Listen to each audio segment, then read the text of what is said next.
Yeah, we went to see Spider-Man again. I've already seen it, but Charlie really wanted to see it, so we went to that. Yeah, I wouldn't mind seeing that, actually. I've always, I've got a soft spot where Spider-Man is concerned anyway. So, yeah, I wouldn't mind having a look at that. And I like I really like the current ones. Who's the actor who plays him at the moment? Tom Holland. Yeah, I like the Tom Holland ones. They've got a kind of they're a little bit more comic booky than before. They are, but what I really like about them is the fact that something I always loved in the comic books for Marvel is that right from the outset, Stan Lee established the shared universe thing. Mm-hmm.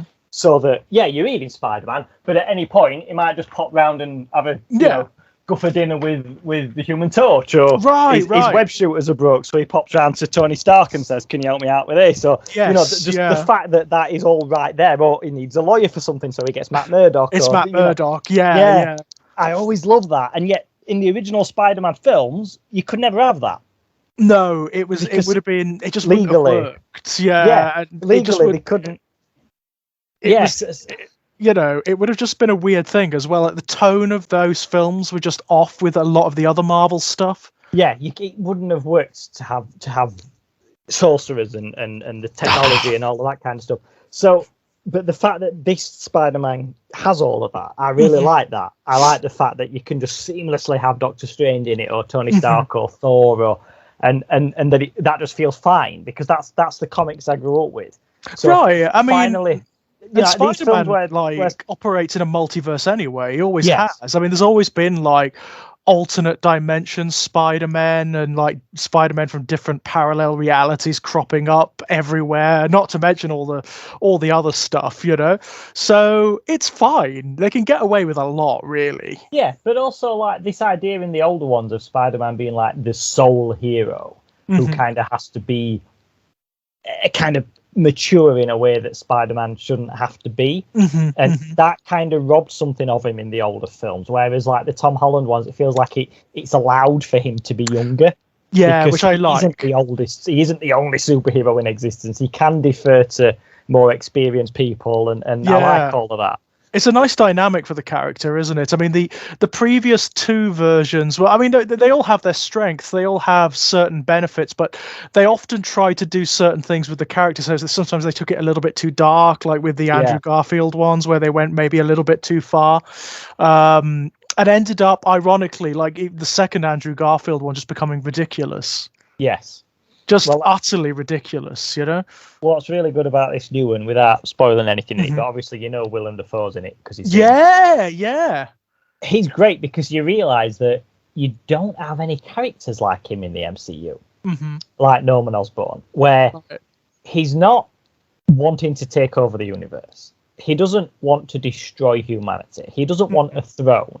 He's just a psychopath. Yeah. But not only is he a psychopath, but he's a psychopath who's strong enough to throw a bus through your house. Yes. Yeah. And all he's going to do is beat you to a pulp with his bare fists and smash you through a concrete wall. And you realise when you see him in this film and he's fighting this version of Spider-Man, there's a fight scene where Osborn, how he switches back and forth between Osborn and the Goblin? Where he's one or the other. He's in his civilian guise and he's with Peter at home.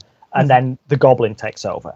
So he hasn't got his suit on. He hasn't got his weapons. He's just using his best strength. And he's just beating the crap out of Peter and just throwing him through brick walls and everything. And you're like, wow, we really haven't had a villain like this in these MCU films. No, one that's just very brutal and and very focused on something very small, really, by comparison. All I'm going to do is beat you to death. Which is actually in keeping with the character, That's exactly what he's like. Most of Norman Osborn's stories in the comics, that's exactly what they're about. Yeah, he's monomaniacally obsessed with Peter, isn't he? Completely monomaniacally obsessed. I think they've changed him a little bit in the more recent ones. He's not quite as obsessed with Peter. Is he still the head of S.H.I.E.L.D. in the current stuff, or is that gone now? I don't think he is, no, but I do remember that era, and I did quite like it, where they kind of set him up as the dark version of Tony Stark, if you like. Yeah. I thought that was quite interesting. That was interesting. Yeah, that was interesting. But yeah, most of the time he is just obsessed, like monomaniacally with Peter, to the point whereby he's just like mean. He's just he is for in the this sake film. of it. He is in this film, and it's brilliant because it's just that you just, like I say, you realise that we've not had a villain like this. No, I know you mention it. No, like in MCU, they've all got something. It's either someone who like absolutely believes in their cause, like Thanos, or someone who just wants to wipe out humanity, right? Like Ultron, or someone who just wants a throne, like Loki, or someone who wants power, like the Red Skull. The idea of someone who's like all he wants to do is beat the hero to death. We haven't had a villain like that. No, that's absolutely right, and that seems to be something almost unique to like the Spider-Man films as well, doesn't it? Like almost all the villains are like that. They're all very personal, like, whether the it's villains in the modern Spider-Man films, like Mysterio wanted Stark's empire.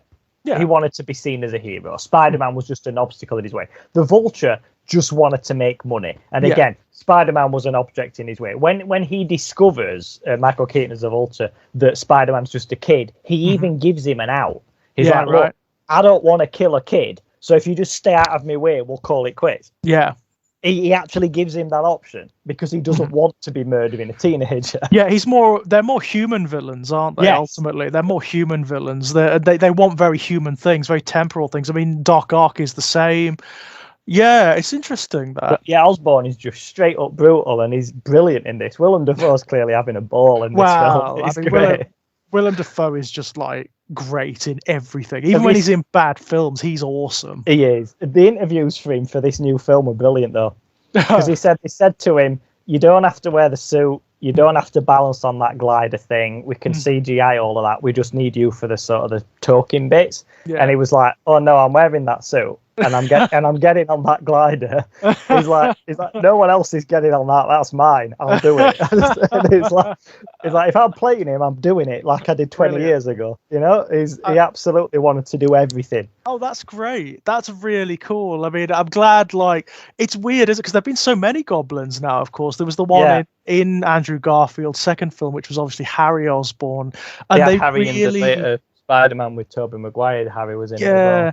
They really struggle with that version of him, I find. Like, really struggle hard to try and... Harry's story in the comics, the journey towards Harry becoming the Second Goblin, takes place over about 5 years. It's a long arc, isn't it? It's a long arc. You go through the grief from his dad dying, to the mental breakdown he has to when he realizes that his dad was the Goblin, to him...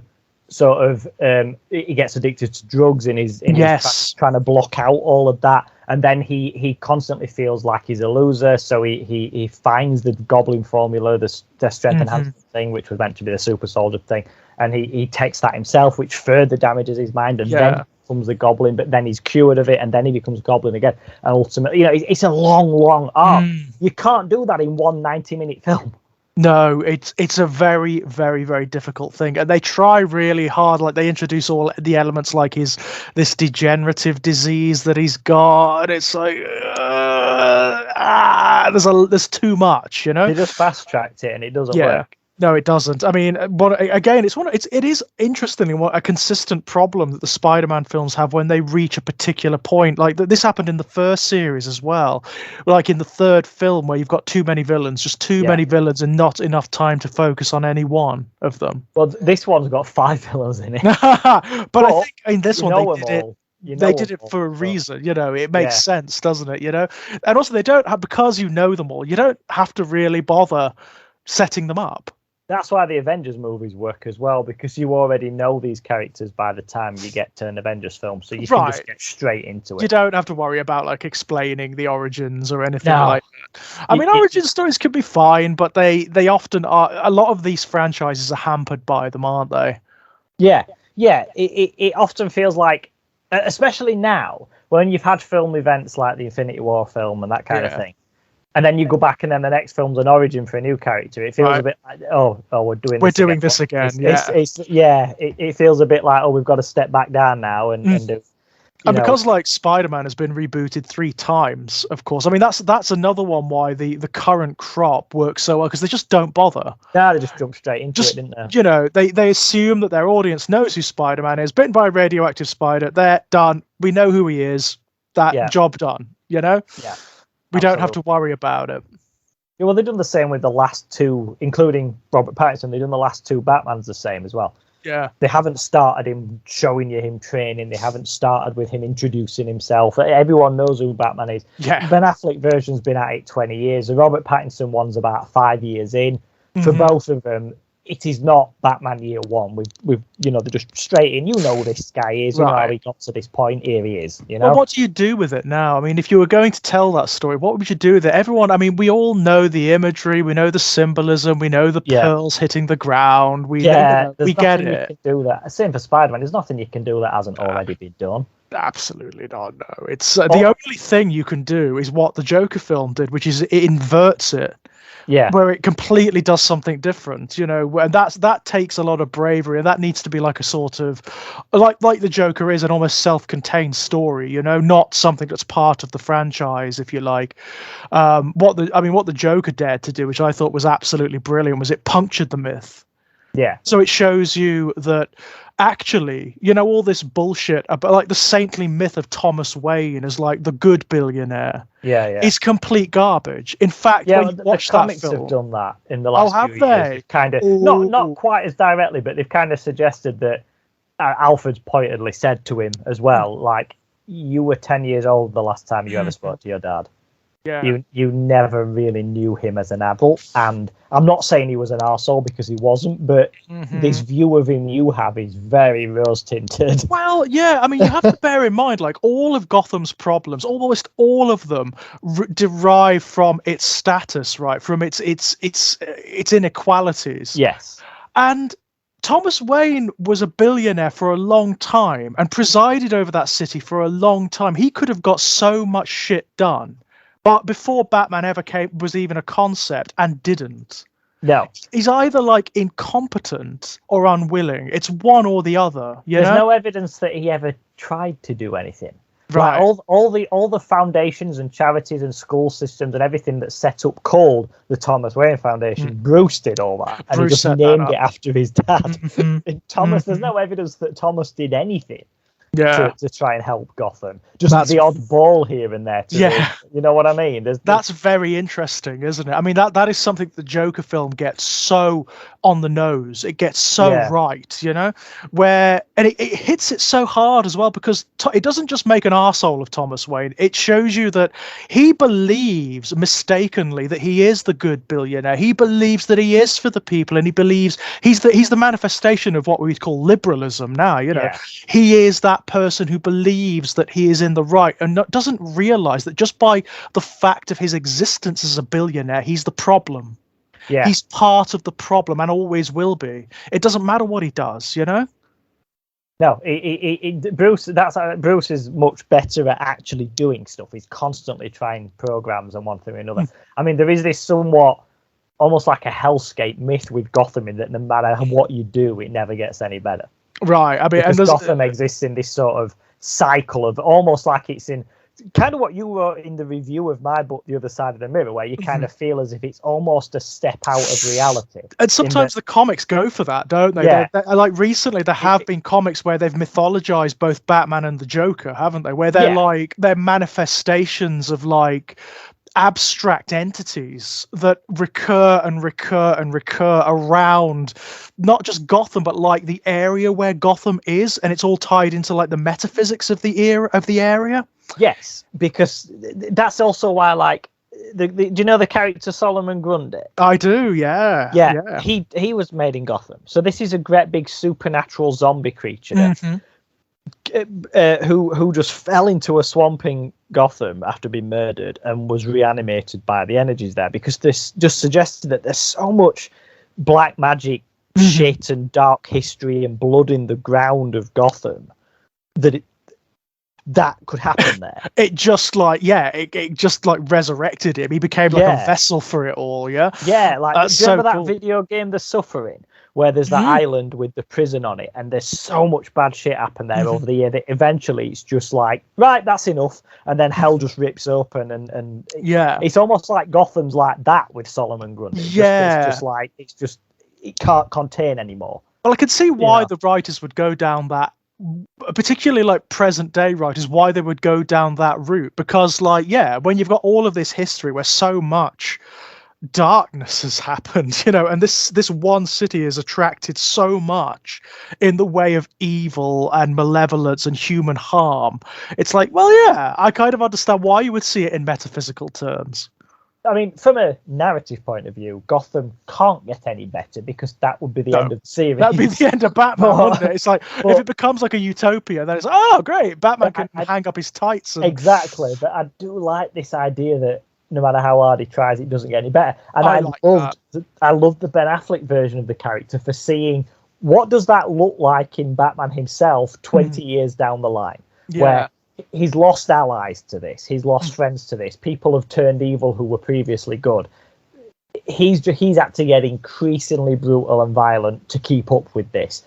Everything, all the morals that he set himself, all the rules that he originally went by, everything where he tried to be better than the people he was up against, all of that's gone out the window because it just hasn't worked. What does that look like? It looks like Ben Affleck's Batman, and I think a lot of the people who complained about him didn't get that. Like, no, you don't understand. You have never seen this version of Batman before. You have only ever watched fresh-faced, young Batman, fresh out of the cave, full of hopes and dreams and rules and morality and stuff. That's the only ever version of Batman you've seen on screen. This version, who we've had in comics for a long time, they've never done that, and that is why he's so brutal. That is why he's so dark. That is why he scared a lot of people when that version come out, because they were like, oh, he's so violent. Like, he's killing people. Like, pay attention to the dialogue. He has been doing this for 20 years. Oh, you have the it ever was. There is another manifestation of that as well in the Batman Beyond, was it called? Yes. Or Batman of the Future where he just gives up. Yeah, he just gives up. He's just like, well, every time, and I love his justification in that. Like in that, it's because like, well, every single time he does something good, something more awful comes along and makes it just like Gotham will not allow it, isn't it? Yeah. Have you seen that they're actually doing that as a film now, but with Batgirl? Oh, really? Like the Batman of the Future stuff with Michael Keaton. Oh, interesting. So that's Michael very Keaton's cool. Batman is going to be in the Flash film, because the next Flash film that's coming out next year involves Flash traveling through different timelines and stuff. Right. So Ben Affleck's Batman is in it again, but he also meets Michael Keaton as the older version of the one we saw in the 1980s film. Oh, very cool. But then Michael Keaton, he enjoyed doing that, so they've asked him to stay on for more films in his reality, and he's agreed to, as long as he can not do quite so much physical stuff. So the way what they've said is they're going to do the Batman Beyond, but instead of Terry McGinnis, the young Batman, who's going to have Batgirl. So it's going to be her who is his protege, who he's training and all that. That's great. I like that. I think that's good. I can work with that. Definitely. Can really see that. I mean, I really rather like the Batman Beyond cartoon. Yeah, it was good. It was really good. It had that wonder. It was a really good successor to the 1990s Batman cartoon. It felt like it was a straight up 30 years later. This is didn't it? Yeah, didn't it? And it felt like the futuristic stuff wasn't too futuristic. No, it was actually very subdued, wasn't it? I mean, it sincerely felt like this was just a continuation of the stuff that was set up in the 1990s cartoon. One of my personal bugbears in fiction is when stuff is set not that far in the future, but people act as if it's centuries. So, like, do you remember Demolition Man?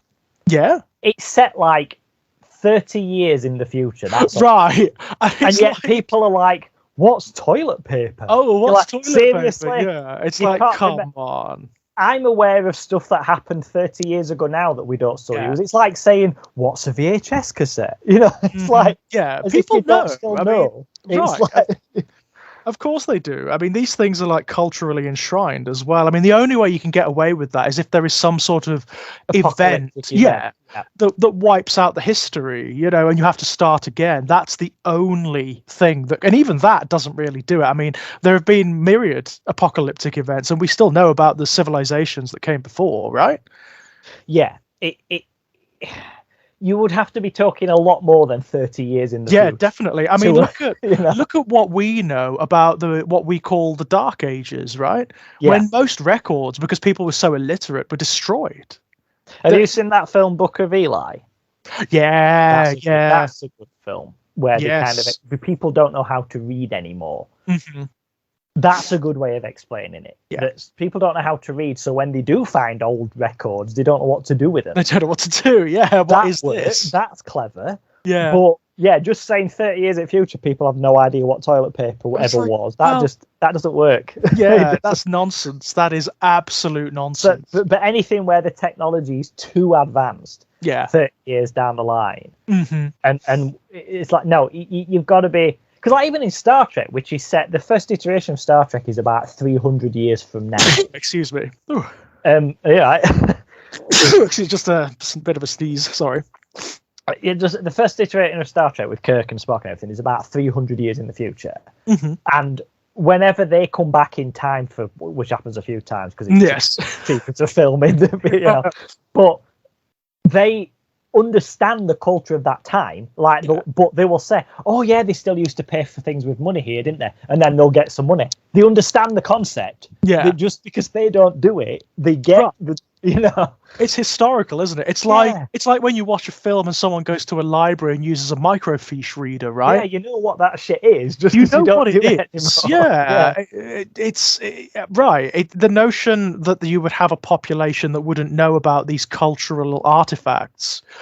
And again, I mean, the other way you could do it is if you've got like systems of power that have deliberately made them ignorant. That kind of, you can get away with that. 1984 style thing where they rewrite history on a periodic basis. Exactly. That actually talking about apocalyptic stuff leads us nicely into today's topic. It kind of does. Yeah, that's a good segue, by the way. Well done. Before I get to that, saw another film the other day which I thought you might like, Silent Night. Have you seen this advertised? No, I haven't. I can't explain it to you without spoiling the premise of it. So is that okay? Can I do that? Yeah, Silent Night. Okay. So it's, from the look of it, I went into this film completely blind, right? So you had no idea, yeah? Yeah. First 20 minutes, it's a load of old friends who went to university together deciding on Christmas Eve to all meet up at this big country house that one of their family owns for like a big old-fashioned Christmas. Log fire, all bring the kids and everything. Okay, dokes.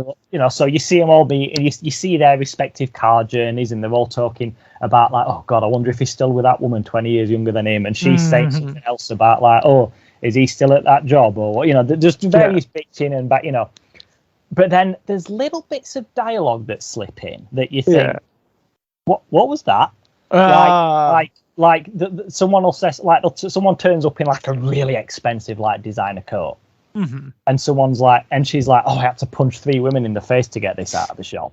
And everyone just acts like that's completely normal. And you just think, okay, maybe this woman's a thief or something, fair enough. Okay. And then someone says like, oh, I forgot the Christmas pudding, bollock. So he nips back out, he says, I'll go and get some. And then he's about half an hour later, he comes back with a bit of blood on his collar. Mm-hmm. And he's like, Waitrose was completely emptied out, but I managed to find some in Tesco's. Yeah. Again, no one references the blood on the collar or anything like that. And then you just slowly, there's things being mentioned, just little bits of dialogue here and there where you think there's something really off here. And what it transpires is that something has happened which you never get a full explanation for, but basically the Earth is dying. Yeah.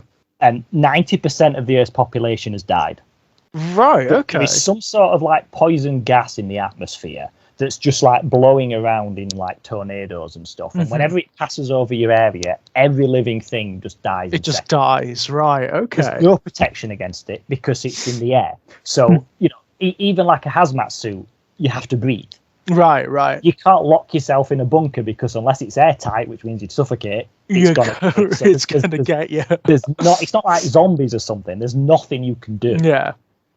all the governments of the world. You only hear this through like brief bits of dialogue or someone watching a bit on the news or reading a newspaper, and you can just quickly see what he's reading or whatever.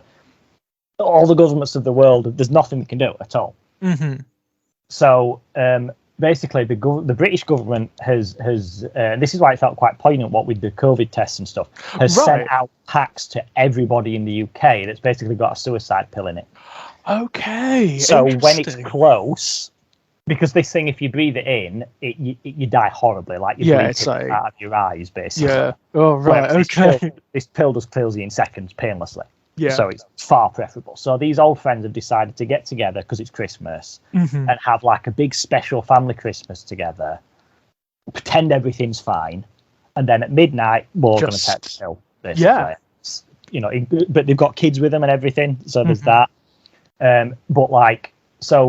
But then it alternates between seeming like a family sort of drama / rom-com sort of thing where everyone's having a nice Christmas, and then flashes of the outside world, like one of the kids is playing outside and runs too far and finds a family car full of the family who've all clearly taken their pill. Right. And there's little things like this where you just keep getting these like stabs a bit, and like it seems everything seems fine, and then no, it really isn't. Yeah, that sounds really good. It's really unsettling and awful. Just this, and Keira Knightley plays this mum who's like desperately trying to hold it together and pretend everything's fine, just so they can have this Christmas with the kids. And but she really seems like she's going to snap at any minute because of the pressure of this. And how fascinating! That sounds great and really poignant. Yeah. It really is, because it's not something. It's not an enemy to be fought. It's not aliens. It's nothing you can do. It's nothing. It's hopeless. Absolutely hopeless. There's nothing that can be done against that. And they keep like people start getting drunk as the night goes on, and then people start arguing and revealing things about what they've held in, and some people think that there's some people who are like really naive, like, well, maybe we'll survive it, maybe we'll whatever, and there's all these politics involved as well, like how they haven't been giving it to homeless people, the pill. So the homeless people are just out on the street bleeding to death out of the face, and there's it's really sort of bleak, but then it switches back to this family desperately trying to have like a normal, it feels like it could be, it's almost like Love Actually, but then there's this like other stuff going on, and then it's that, but it's really weird, but it works. It shouldn't work, but it does. Given the circumstances, it really doesn't surprise me that we're starting to get this very sort of culturally reflexive fiction and media now. I knew this was going to happen. This is the way it does happen in like cycles. And given like everything that we've experienced over the last couple of years, and not just that, everything that's been building up, all of the broiling tensions from climate change to inevitable economic collapse, all of that kind of, the last death throes of capitalism and neoliberalism, which we're experiencing now. It doesn't surprise me that we're getting this media that's reflecting it. I mean, you've got that. I mean, the one of the big ones recently was Don't Look Up. Yeah.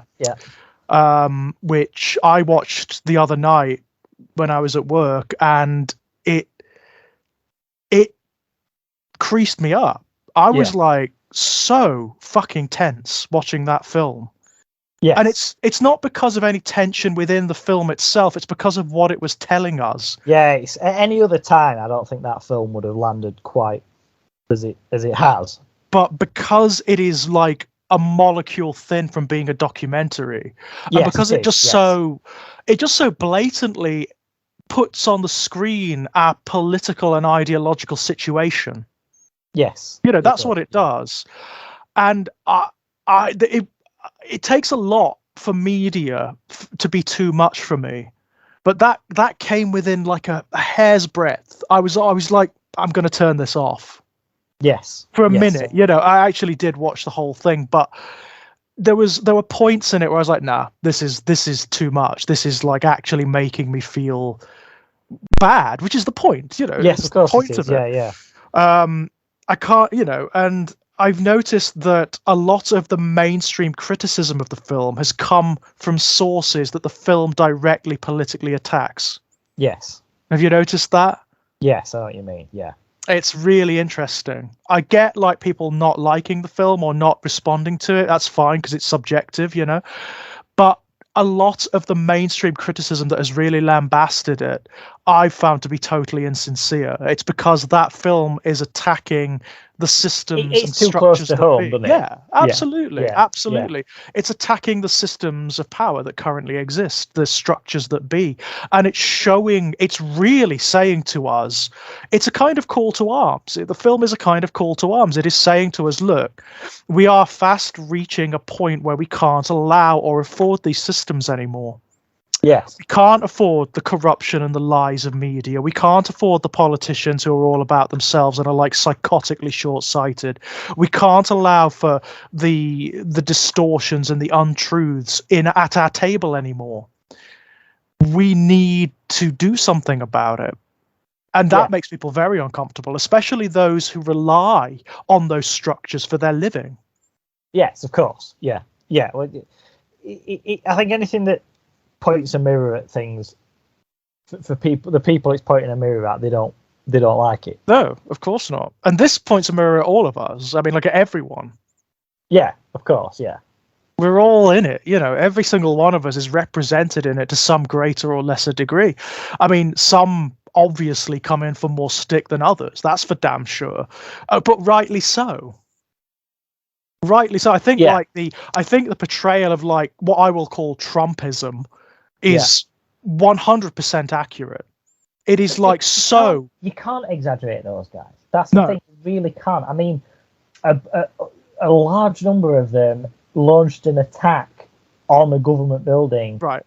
With the intention this time last year, with the intention of retaking the government by force. Well, let's not beat about the bush. A lot of them with the intention of murdering, raping, and torturing women in that building. Let's not. But with the overall intention of retaking the government by force because the election didn't go the way they want. I mean, that's like the kind of shit that happens in like the very sort of country that America is constantly like invading, bombing the shit out of, stabilize, quote unquote, quote unquote, yeah, absolutely. And also, by the way, filming themselves and streaming themselves while they were doing it, and then we're surprised.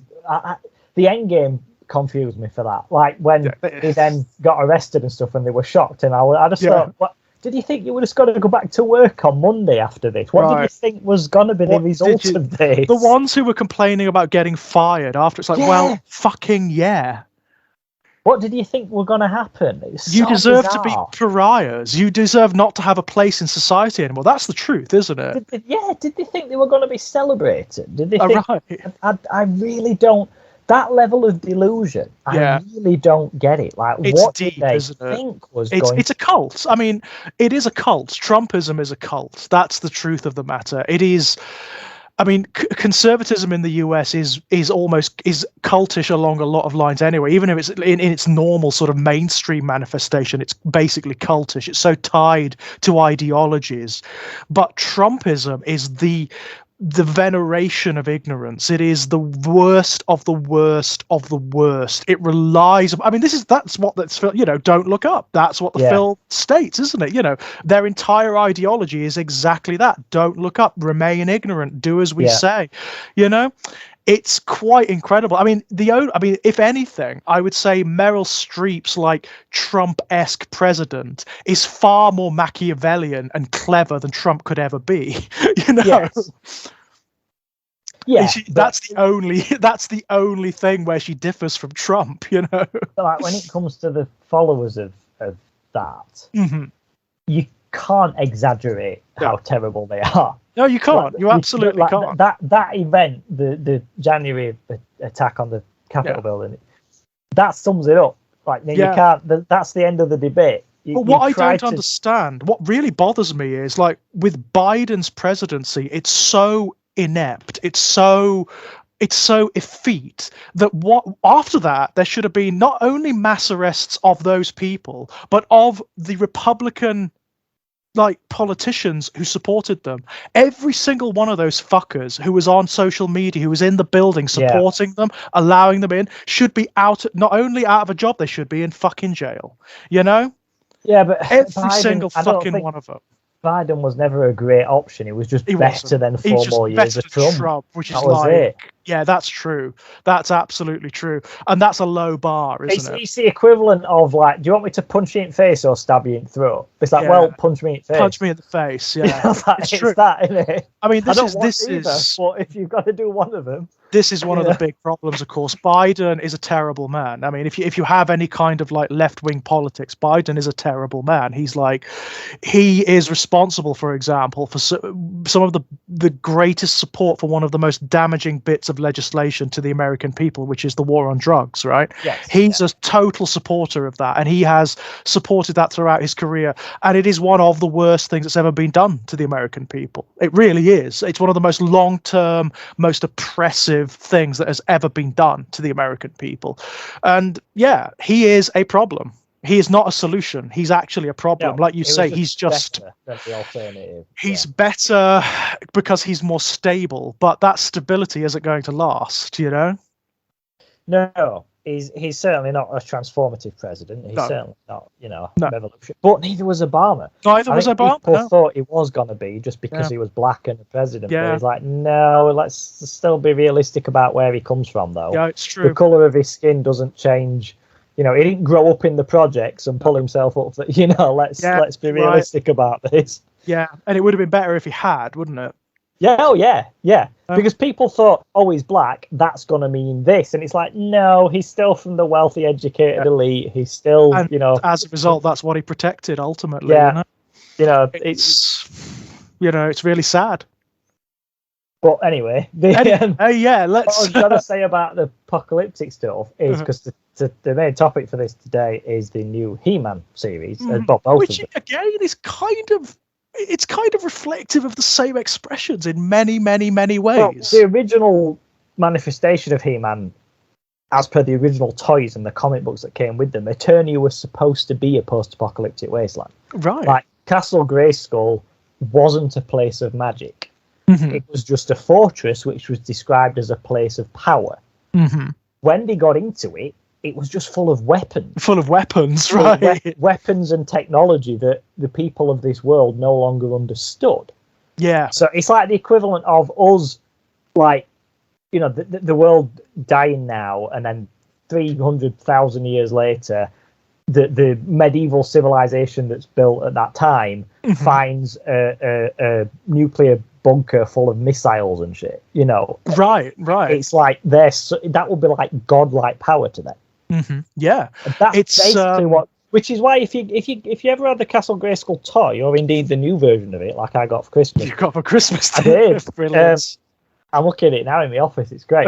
That toy, because that was made before the cartoon, is just full of weapons. There's nothing magic about it. It's just a fortress. It's full of gun racks and rocket launchers and stuff. It was just like the equivalent of Snake Mountain, wasn't it? That was all. It was just like the good guy's fortress, basically. Yeah, but the reason it was described as a place of ancient power was because it was built pre the apocalyptic event that like it is. It wasn't. This is what you see in the artwork on the old toy boxes, isn't it? Absolutely, that's the world that it describes. I mean, elements of that did filter down into the existing cartoons and comics and whatnot. I mean, Eternia, even in the existing mythologies, it's not just post-apocalyptic. It's kind of post-apocalyptic, isn't it? Yeah, like, they're in the throes of rebuilding civilization. Right. But there's still this weird mix of like, they have technology that they don't necessarily understand, as if they found it. Like there'll be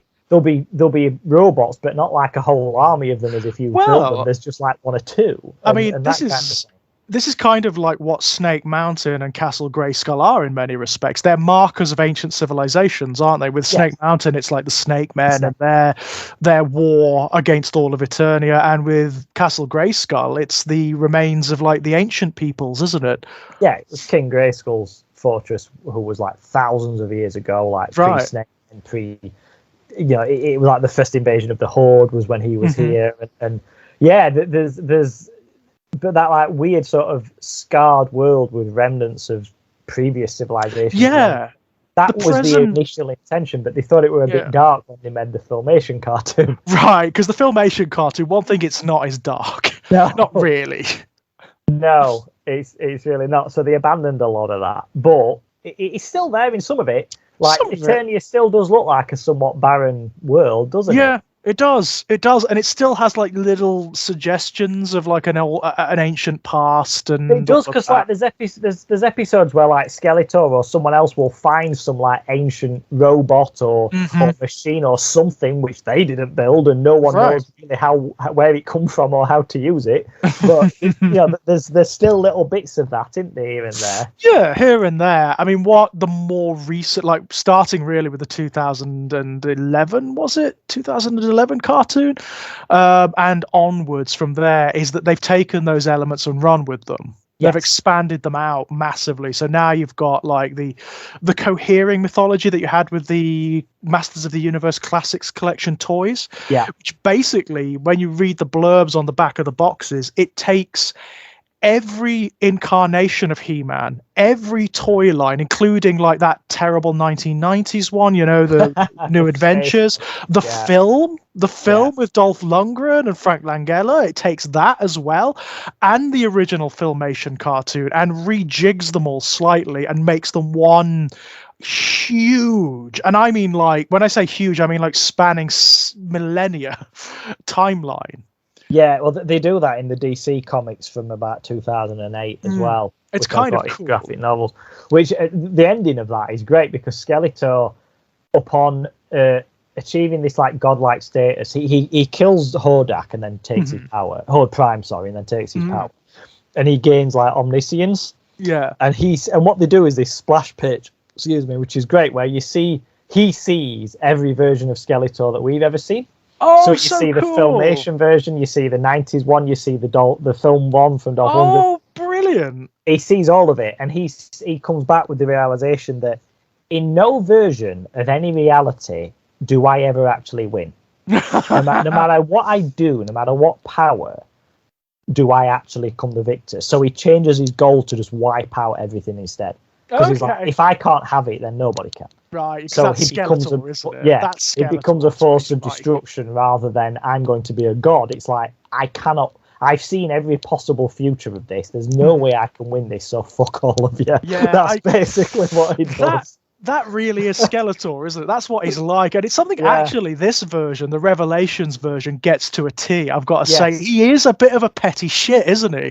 He's a bit of an arse. And I've got to say, I really like it. You know, I really liked that element of him. I mean, we're skipping ahead massively, but you know that speech that Evil Lynn gives to him when she's got the power of Grayskull in the second half. And she says to him, you have the power of a god. You could like wipe all your enemies out with a click of a finger, and all you're doing is playing around with He-Man. That's all you're doing. He's one of those people who, like, he's spent all that time focusing on what he wants. He's never actually thought about what he's going to do when he's got it. Why? Or what? Like, let's say he did win. Let's say he did do that and he did kill He-Man. Evil Lynn says this to him. You'll never kill He-Man because he gives you purpose, right? Yeah. You've got nothing else. And she actually says this to him, and she's right. She is right. Even before he takes the power of Grayskull, in like every iteration of these characters, Skeletor is already powerful enough to hold his own against He-Man. Yeah. So and this is some, right? You know, so this is the guy. He-Man is like got the power of Grayskull, which is like makes you like the power of a god. Skeletor can already hold his own against him. Right. So why on earth does he want more? He's just got this like burning need that's never going to be fulfilled. Yeah, because he's already as powerful as fuck, and no matter what he does, he's like, and then he gets that power, and he doesn't do anything. He doesn't do anything with it. It's so funny, and I love the fact that Evil Lynn points this out, because if she didn't, it would have been a flaw, wouldn't it? You know, and it is a flaw. I mean, like, it's a flaw from like the 1980s film, right? Yeah. When he gets the power of Grayskull, Frank Langella's Skeletor at the end, he should be able to just not even click his fingers, just think it. He-Man is like gone, or he's like scattered through a million hells, experiencing them all at once, right? But he doesn't do that. He just blasts him. And it's like, well, you could have done that before. Yeah, Why go through all the trouble of getting this nifty new costume? You know, Yeah. and it is nifty. Don't get me wrong. That gold one, great. Yeah, it looks amazing. But what's the point? You know? Yeah, he's never thought about what he's going to do when he's got it. Never occurred to him. I love that this does it. This actually dares to say, you know what? You are such a petty, neurotic shit. Yeah. Even when you're a god, when you've got everything you ever wanted, you can't do anything with it. You are hampered by your own monomaniacal obsessions, and you can't. I mean, even when Evil Lyn gets, and I've got to say, one of the things I really liked about Revelations was what it did with Evil Lyn. Yeah. And I love it when she sees reality, when she sees the universe, and she kind of becomes nihilistic as a result. Yeah. Because it's got no pattern, it's got no purpose. There is no master of the universe. There's no system to it. No. I kind of loved that, and the fact that she becomes completely she becomes a god of nihilism. Yes. So it's like, fuck it all. Yeah. Let's just. It's all pain. It's all suffering. It's all misery without poetry or purpose. Let's just wipe it out. Kind of love that. I think that makes her actually kind of a more interesting villain than Skeletor. I must admit, I did not like the very ending with Teela, because that felt a bit like cheap sort of millennial power fantasy. As in, there's no jeopardy, there's no price to be paid. You can just have whatever you want. So, she gets to become the sorceress, but doesn't have any of the limitations that come with that, just because she doesn't want to have them. So magically she can. And I just thought, no. If she were consigned to the castle, the end of her journey being, I finally started to gain this life that I've always wanted. I finally started to build it, but I've got to give that up because of this purpose. That would have had more pathos to it. I think so too. It's the way she goes about it as well. Like you would, the sorceress, her mother had a lot to live for too. Yeah, but you don't think right? You don't think that she would have been able to make that decision as well? If that was possible, do you not think she could have? Yeah, that just felt a bit like wish fulfillment fan fiction. It did a bit. It did a bit. Like that. It would have hit so much harder if Teela has now got to be, after finally achieving what she wants to be in life, she's now got to confine, and possibly even having this love interest in the character. I forget the girl's name, but who was the man at arms. She's building a life for herself, and it's finally coming together. But now, nope, sorry, you've got to be the sorcerer. That would have hit a lot harder. Yeah, it would. It would. I think in Revelations, the villains have got all the songs. To be honest, I think what they do with the villains is great. By and large, I think you should have left He-Man dead at the end of the first part. Yeah. When he finally is resurrected, you get that whole arc of him being resurrected, and then he's about to call down the power, and Skeletor just stabs him through the chest. And it's great, isn't it? He should have been dead. That should have been it. Yeah. The second half of the series should have not had He-Man in it. Yeah, that would have been wonderful. To the same point and had someone else with the power or whatever. But that, or even nobody have it. You know, when it's removed from Evil Lyn, just it's gone. Nobody gets to have it. Maybe that's like the lesson at the end of it, right? Nobody should have this power, right? Because Addy doesn't do all with it. He just punches Skeletor with it. That's he's never particularly useful. And as Evil Lyn demonstrates, you can do a lot more with it. It could be making deserts into orchards. Right. It could be, it could be doing anything. It's the Thanos problem. It's the problem that you get whenever you set up these characters who are ultimately powerful, who are basically godlike. Yeah, but it's omnipotence without omniscience, isn't it? That's the thing. You hit a wall. Yeah. You hit a wall. As a writer, you hit a wall, basically. Yeah. How do I continue the story? Because these characters can rearrange reality around themselves, right? Yeah. I mean, Adam, given that power, and it's the same. It's the criticism. Finally, it's like the meta criticism that Evil Lyn levels at Skeletor. Why not do something with it? Yeah. Why not create a utopian reality where there is no suffering, where there is no privation, right? Why not that? Why not elevate all consciousnesses to another condition of being? You may as well. You can do it, right? Well, I mean, I do feel like they missed an opportunity with Skeletor. They never explained his backstory again. I know. One of the things I didn't really like about it, and this is just a personal thing, because this is obviously like its own story, right? Yeah. I didn't like the fact that he was Skeletor when he found Lynn. No. I wanted him to be should have been Keldor. Yes, I agree. To have the background. And I also didn't like that he found her as a kid. Yeah. Oh, that's a bit creepy, to be honest. I didn't really like it. When there becomes a romance thing in people as adults, but he found them as a child, I always think that's a bit, they met as... Yeah. Not if they were both kids, that's different. Right, but, and don't get me wrong, I mean, I know what they were doing. They're trying to make Skeletor the abusive father. I mean, I mean, Evil Lynn, I liked the notion of Evil Lynn revealing herself as being like this abused character. I thought that was actually really clever, and then giving her what is effectively an abused child still suffering with the aftermath of their abuse, the power of a god. Yeah, that's kind of interesting. There's also that thing of just because someone that were a monster to you doesn't justify you.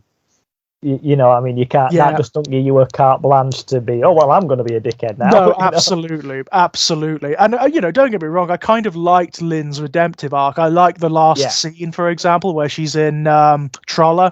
I thought that was very sweet. And I love her design at that point. Yeah, she looked great. Her redeemed design is fantastic. Right, that's a really lovely arc. I thought that was great, and it looks. I mean, I don't know if this was successful enough for them to do another one, but what I liked the ending too, where it's revealed that actually, what was set up as a joke, that whole thing with the great, what was it? That's actually it's actually the Horde. It's the Horde. And they set up if they do a new one, Skeletor's going to have his 1990s design, isn't he? Yeah, the cybernetic one. Cybernetic one. Yeah, he's going to have that New Adventures of He-Man design, which actually I really like. So grand, It was the only good thing in that cartoon, wasn't it?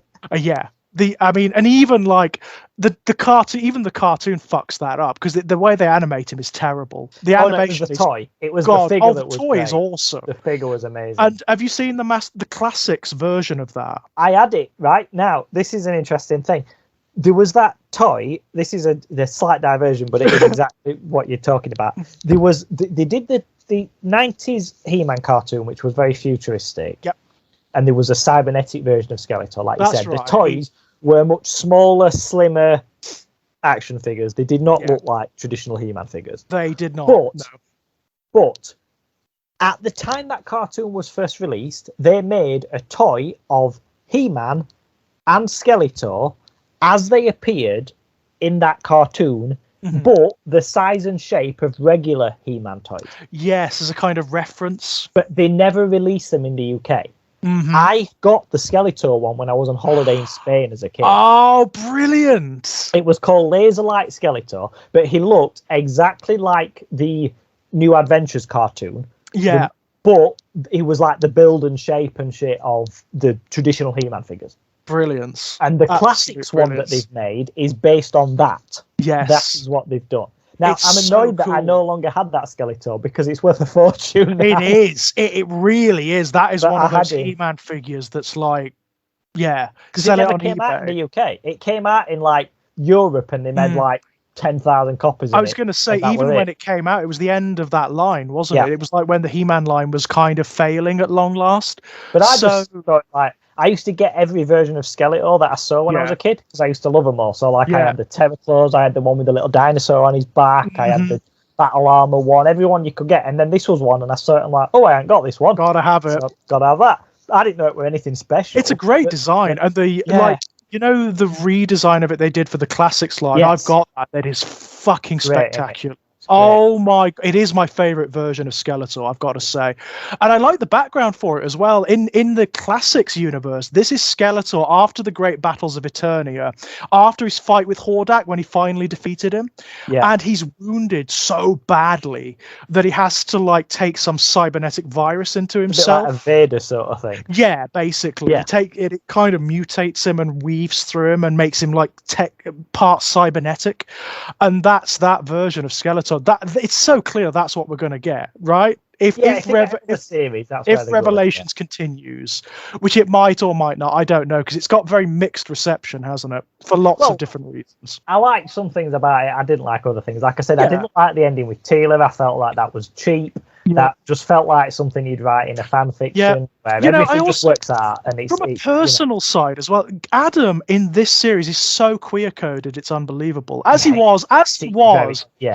unconsciously in the 1980s version. Now, I like the fact that he physically changes though, because in the 80s version he looked no different. It just looked the same. It wasn't even any musclier. It was exactly the same. Exactly the same. His blonde hair became orange and he got less clothes. That is it. Right?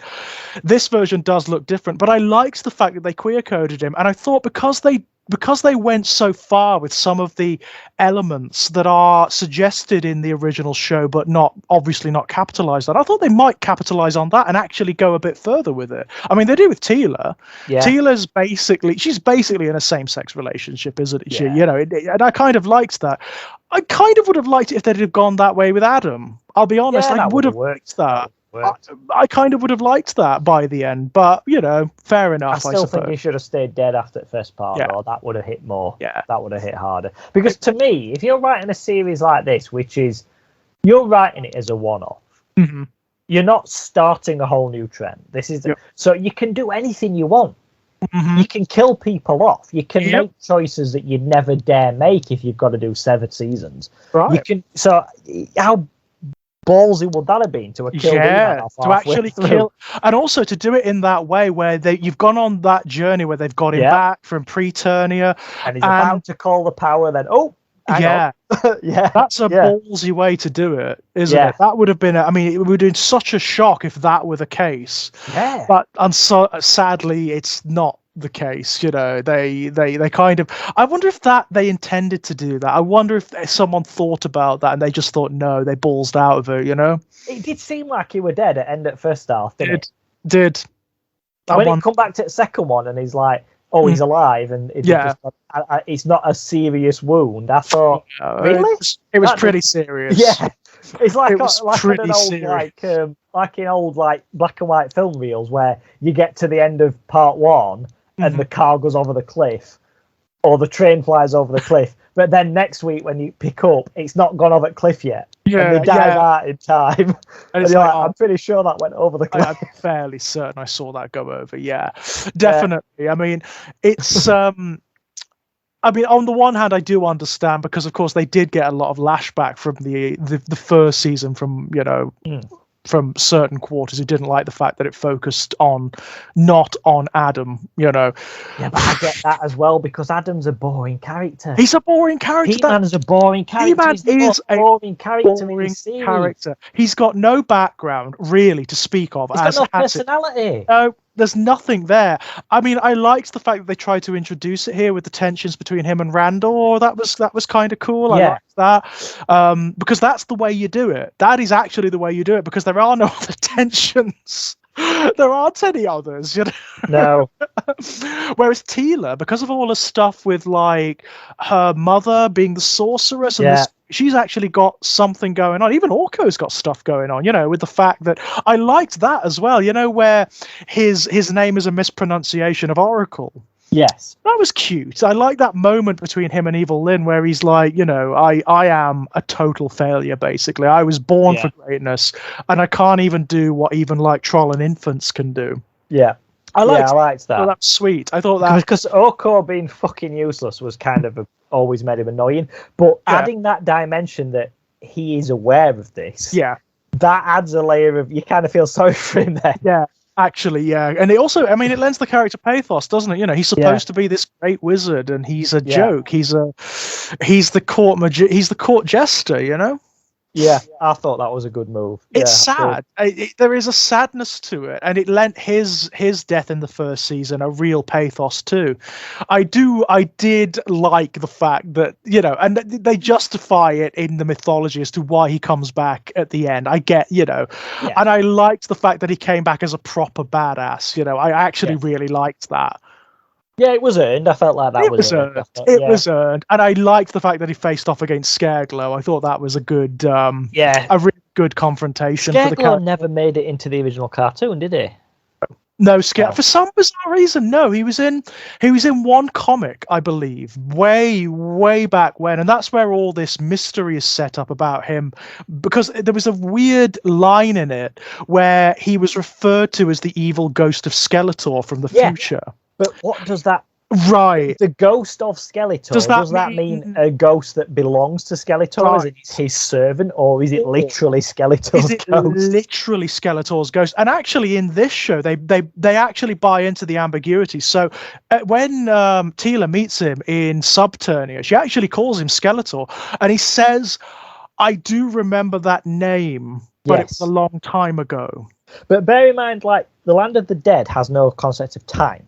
Right. So if you die 1,000 years from now, and then I travel to the Land of the Dead tomorrow, your ghost is from 1,000 years is probably already there, because time has no meaning there. Right. So the ghost of Skeletor could already be there, even though Skeletor isn't dead yet. Do you know what I mean? Because time is not going to pass the same there, is it? So right, and they leave it open. That's what I like. They don't really do, they don't try to explain it, which I kind of liked. I thought that was kind of cool. He does have a bit more of an absolute background in the Masters of the Universe Collectors series, where he's actually the ghost of Evil Lyn and Skeletor's son from the far future. He tries to follow in his dad's footsteps by trying to get into Castle Grayskull, and that's his punishment. He gets zapped by the ancients and turned into that. And basically, in that series, he's actually a ghost that haunts Grayskull, and he protects. Oh, that's cool. He protects it. So he keeps the keys of Grayskull. Yeah. The original Masters of the Universe Classics toy actually has a chain round its wrist, and the chain goes to a little container that's shaped like Grayskull, and when you open it, there's a little key in there. Okay. It's a key to Grayskull. It's kind of sweet, it's a kind of a sweet little detail. Yeah, I got the Origins toy for Christmas as well. He's great. I always wanted to get one as a kid. I never got one. So was he one of the rarer toys from that? I think it was pretty late. I think he came out pretty late in the. By that point, a lot of shops weren't stocking them. Right, because they just, it was the end of the line. They did last for a bloody long time, though, didn't they, for a toy line? They did, yeah. They did, but they did come a point where a lot of shops were like, "Now we're not bothering anymore." Yeah, those. I do remember, like, well into the 90s, there were shops that just had as shelf warmers, like versions of He-Man and versions of Skeletor, and they were there forever. Yes, but none of the other characters. None of the others. The characters on the back of the packet that you'd never see.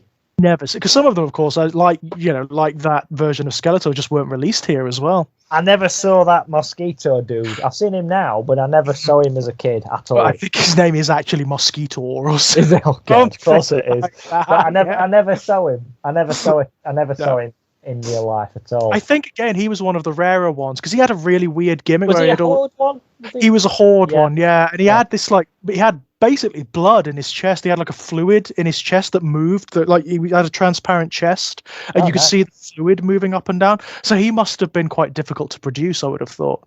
Yeah, I'd imagine so. Yeah. But yeah, I mean, overall, I actually rather enjoyed Revelations as like a postmodern reimagining of. I liked it. It was fine. As I said, I didn't like the end with Teela, and I felt like He-Man should have stayed dead. And I do feel like you suggested that was possibly the plan originally. Yes, but they missed out on it. I appreciate them trying to. I mean, one thing I really appreciated about it is that it didn't shy too far away from the 1980s cartoon. So a lot of the campery and a lot of the silliness is here. Yes. It is here. It's just mingled with some elements of darkness, and some of it goes maybe a little bit too far. There are some parts of it where I was like, we didn't really need that. Like Skeletor finding Evil Lyn as a child. Well, then two having sex and all. I don't think you really need it. I didn't need. You don't really need sex. I mean, I don't really know why or how would Skeletor even be capable? Well, he's not actually a skeleton. No, he's not. But even so, it's like, and also Lyn. I mean, God, you can do better. You could definitely do better. I mean, contrasted to it, of course, and I really don't think this is getting enough attention at all. Revelation seems to have taken all the attention, which is kind of a shame. The show that was released simultaneously, the children's show, Masters of the Universe. Yeah, I love that. I must admit, I took a couple of episodes. Yeah. To get into the style of it, because it is very different, isn't it? It is very different. It's very it's very present day. Like the animation is very present day. This is the more sort of like post Steven Universe, post Adventure Time. Man, it skews very young visually, and stuff. But once you get past that, it is very, very good. Actually, I think it's superior to Revelations. I enjoyed it more than Revelations. Yeah. I did. Once I got past that, I enjoyed it more. I love the fact that it is really aware of all the previous versions of this universe. It's got loads of references to all the old cartoons, all the old comics, loads of references to the old lore, the mythology. Great one, which I think you said you'd missed, where the microphone from the Snake Mountain toy. So, if you had the Snake Mountain toy, which I still do, it's on a shelf next to me from the 80s, it come with this wolf microphone. And the idea was, and the big head on front of Snake Mountain is like a big goat demon head. And it had a little mouth that you could pull a lever at the back and the mouth would open and shut. And the idea with the toy is that you speak into this microphone and it sounds like the mountain's talking. So you move you move the little mouth. But the microphone was awful, and it used to make this horrendous like screeching noise and stuff. And they put that, and it's like I always thought it was just my toy, but on any article or YouTube video I've ever read about the toys, everyone mentions that god awful noise the microphone made. And they put that in the cartoon because Skeletor's at the top of Snake Mountain, he's holding the wolf microphone and he's doing an announcement to talk to the people below, and it makes that exact noise. Yeah, it's so funny. That is such a good show. So brilliant, and it was genuinely funny, wasn't it? I mean, that's something I really liked, actually. Skeletor, this version of Skeletor is awesome. Yeah, he's brilliant, really good. And as Keldor at the beginning, as Keldor as well at the beginning. I was actually really shocked. And one of the things that really surprised me about this is how they draw this massive distinction between Keldor and Skeletor. Yeah, his mind really sort of fractures. I mean, don't get me wrong, Keldor is still a dick, but Keldor is a different kind of dick to Skeletor. Keldor is a totalitarian. He wants to rule everything, but when he becomes Skeletor, it all changes. He becomes this like agent, like a demon, like an agent of chaos and havoc, right? I loved that. And also another change to the mythology, which I loved, the fact he doesn't want Grayskull anymore. Yeah, well, he's got it. He's got his half of the power from that. He's got what he wants, but it's divergent, isn't it? He's consumed by the power of Havoc, which is diametrically opposed to the power of Grayskull. I loved that. I giving Skeletor his own thing, so he's not. There's like half. There's the Havoc staff and the sword, and he chose the staff, didn't he? He chose the staff, right? He chose the staff, and that has given him like a corrupted version of the magic called Havoc. Right. Yeah. I loved that, and it's like a polluting essence, isn't it? It like brings out the very worst of whoever it consumes, whoever touches it. Yes, brilliant. And I love the fact that you've got like the transformation sequences, which are very sort of anime inspired. It's sort of like it's kind of like the Magical Girl anime, isn't it? But it's actually really good. I love the fact the animation. Once you get into it, the coloring and everything, especially how the coloring and that looks so different in like Snake Mountain than it does. Than it does when you're like in the rest of Eternia. The atmosphere they set up with it is great. I really liked every element of this cartoon. Also, they really take time building Eternia as a world. So you've got like lots of different cultures in it, and like Eternos, the central city, is beautiful. Lots of different cultures and peoples all operating differently. Like you get to a little background on Cringer, for example, where he comes from. It was genuinely a really good children's cartoon, like really good, and a great reimagining of He-Man. As per usual, my favorite elements were the villains. I'm always going to go for the villains. But actually, I liked like the Masters of the Universe themselves. I like the fact that it's not just He-Man. You know, Yes, it's the whole not group. Yeah, it's the group, and it's like we have the power. I liked that. I thought that was really cool, and the fact that they've all got their own like manifestations of this transformation. yes, and the villains as well. Yeah, They did it with the villains, didn't and they? it was great. It was great. I love the villain transformations. My personal favorite being Evil Lynn's. Yes. It was, yeah, I really enjoyed it. I'm hoping that it does get a second season. I don't know if it will because it was so overshadowed by Revelations. It was so overshadowed.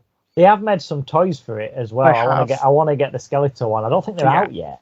Are they not out yet? I don't think so. I keep trying to find them somewhere, but I can't find them. But I do want the Skeletor. But yeah, I think the same as you. I think they messed up by releasing it against, because what you got to bear in mind is that He-Man is very much a show from the 1980s, and what I mean by that is anything that you make of it now, films, cartoons, video games, the primary audience is going to be people in the late 30s. It's going to be our age, isn't it? Basically, yeah. You might get kids into it, but they are not going to be your primary audience. So you had 2 series at release around the same time, one of which was marketed and pushed as this is a continuation of the show from the 80s. The other was this is just for kids. Of course, the first one was going to overshadow the second one. Yeah, because everyone who watched the one as kids, all people our age, were focused on Revelation. Of course. So much so that many of whom aren't even aware that the other one exists. Yeah, and then you've got the other contingent, of course, who are really conservative about it all and just won't give it a chance because it looks different, you know. Yes, of and course. You know, it is different because it's a more present day show. It is different, but different doesn't mean bad. In fact, it's excellent. I mean, I've got to say, it's very good. It's one of the best animations of He-Man, like for a long time. And just, it's not that it's just a good He-Man cartoon either. It's a good cartoon. That's a great strength. The fact that it's good in and of itself on its own terms, right? Yeah, it's very like each episode stands on its own, but it also feeds together into a greater narrative. Because I do feel like that's something that not specifically with cartoons necessarily, but just with any new series that comes out, is I feel like a lot of series have forgotten how to make stuff episodic. Yeah, like you have to watch the whole thing. Yeah, I know what you mean. Yeah, over the course of a week. Yeah, otherwise you won't enjoy it. Like I've been watching. Like since I started last year, I've been watching Star Trek. I watched all 3 the original. I watched the original films, and now I'm in the middle of the Next Generation. And that is a series where, yes, there are like through plots, but you can watch one episode a week, and each episode stands on its own, and it's fine. You can't do that with like the series that Netflix makes because you need to binge it. It's designed to binge. So, and what I really liked about this. I think it's just called He-Man and the Masters of the Universe. I think it is, isn't it? That's its title, right? Yeah. What I liked about that is that each episode was its own thing. So yes, there was a greater plot in the background, but each episode told a story that was open and shut as well. Yeah. And I feel like shows have kind of forgotten how to do that. So that and they were generally, I mean, they were all good as well. I mean, each little self-contained story is really good. There's like the building tensions, like the stuff between. I loved the idea of Adam being an orphan, or sort of like forgetting that he was from Eternia, from Eternos. That was brilliant. That was really cool. And then the tension between Randor and Adam because Adam has the power. Yes, I particularly liked what they did with Cringer. In that there's a reason that he's a bit cowardly in that. And that he's called Cringer. It's almost like it's because he wouldn't fight. It's not because he's a coward. It's because he refused to fight for someone else's pleasure. It was almost like it was an insult. Yes, I liked that. I thought that was adding a nice dimension to him. It was very cool. And who is it who plays Cringer? Is it David Kaye? Oh, I can't remember. I believe it's David Kaye, the guy who plays Beast Wars Megatron. Oh, is that right? Okay. Yeah, inveterate voice actor. He does funnily enough, he played Beast Wars Megatron, and then he played Optimus Prime in Transformers Animated. So he's done both. Yeah, Nice. so he's done both. How cool is that? How many actors have done that, right? No, I bet there's a rarity for people who's done two. Yeah, Skeletor around. Yeah. It's very cool. He is a very good voice actor. I've liked him since Beast Wars because I think that version of Megatron is just stunning. The vaudeville villain, where everything is very big and dramatic, and he has these great soliloquies where he talks to himself. He may as well be twirling a mustache a lot of the time. I love that. I love that to bits. But yeah, he plays Cringer here, and he brings surprising dignity to the character. Okay, yeah, he does. I think so. Yeah, I think that's a good way of putting it, because this version of Cringer is not the comic relief character that most people expect of Cringer. No, because that was something I never quite understood. Is that like with He-Man? Mm-hmm. He-Man and Adam are essentially the same person. They're right? the same guy. It's just that physically it soups him up and whatnot. Yeah. But with Cringer, his entire personality changes. Yeah. And that never quite made sense. Whereas with this new version in the 3D animated one, it's like he would be a warrior if he could. Yeah. But he doesn't. He's not quite built for that. But also physically, like he's been declawed. He's been declawed, right? But then when he's giving the capability of doing that and the responsibility of that you are the bearer of this power now, then that comes out in him, and I think that makes much more sense to me. A complete personality change. A lot of the decisions made here I thought were really good, like making Duncan the younger character rather than the Man-at-Arms, and actually making Trapjaw the original Man-at-Arms. I thought was very clever. That was a good bit of. Kronos, they tied them together well, like having blatantly who Keldor is and the connection to and everything. It's about time one of the series did that. Yeah. Where it just like goes for it. Yeah, there's no fucking about. He's He-Man's uncle. That's straight up it. Yeah. Yeah, it's about time one of them did that. Yeah. Yeah. I like that. And I also loved, one thing that made me laugh was the relationship between Randor and Skeletor. Yeah. when he's expecting Randor to be horrified, and he's like, not. He's just not. Yeah, got a skeleton face now then, have you? I loved it. I thought that was hilarious. Actually, one of the best reinventions in the whole thing was Orco.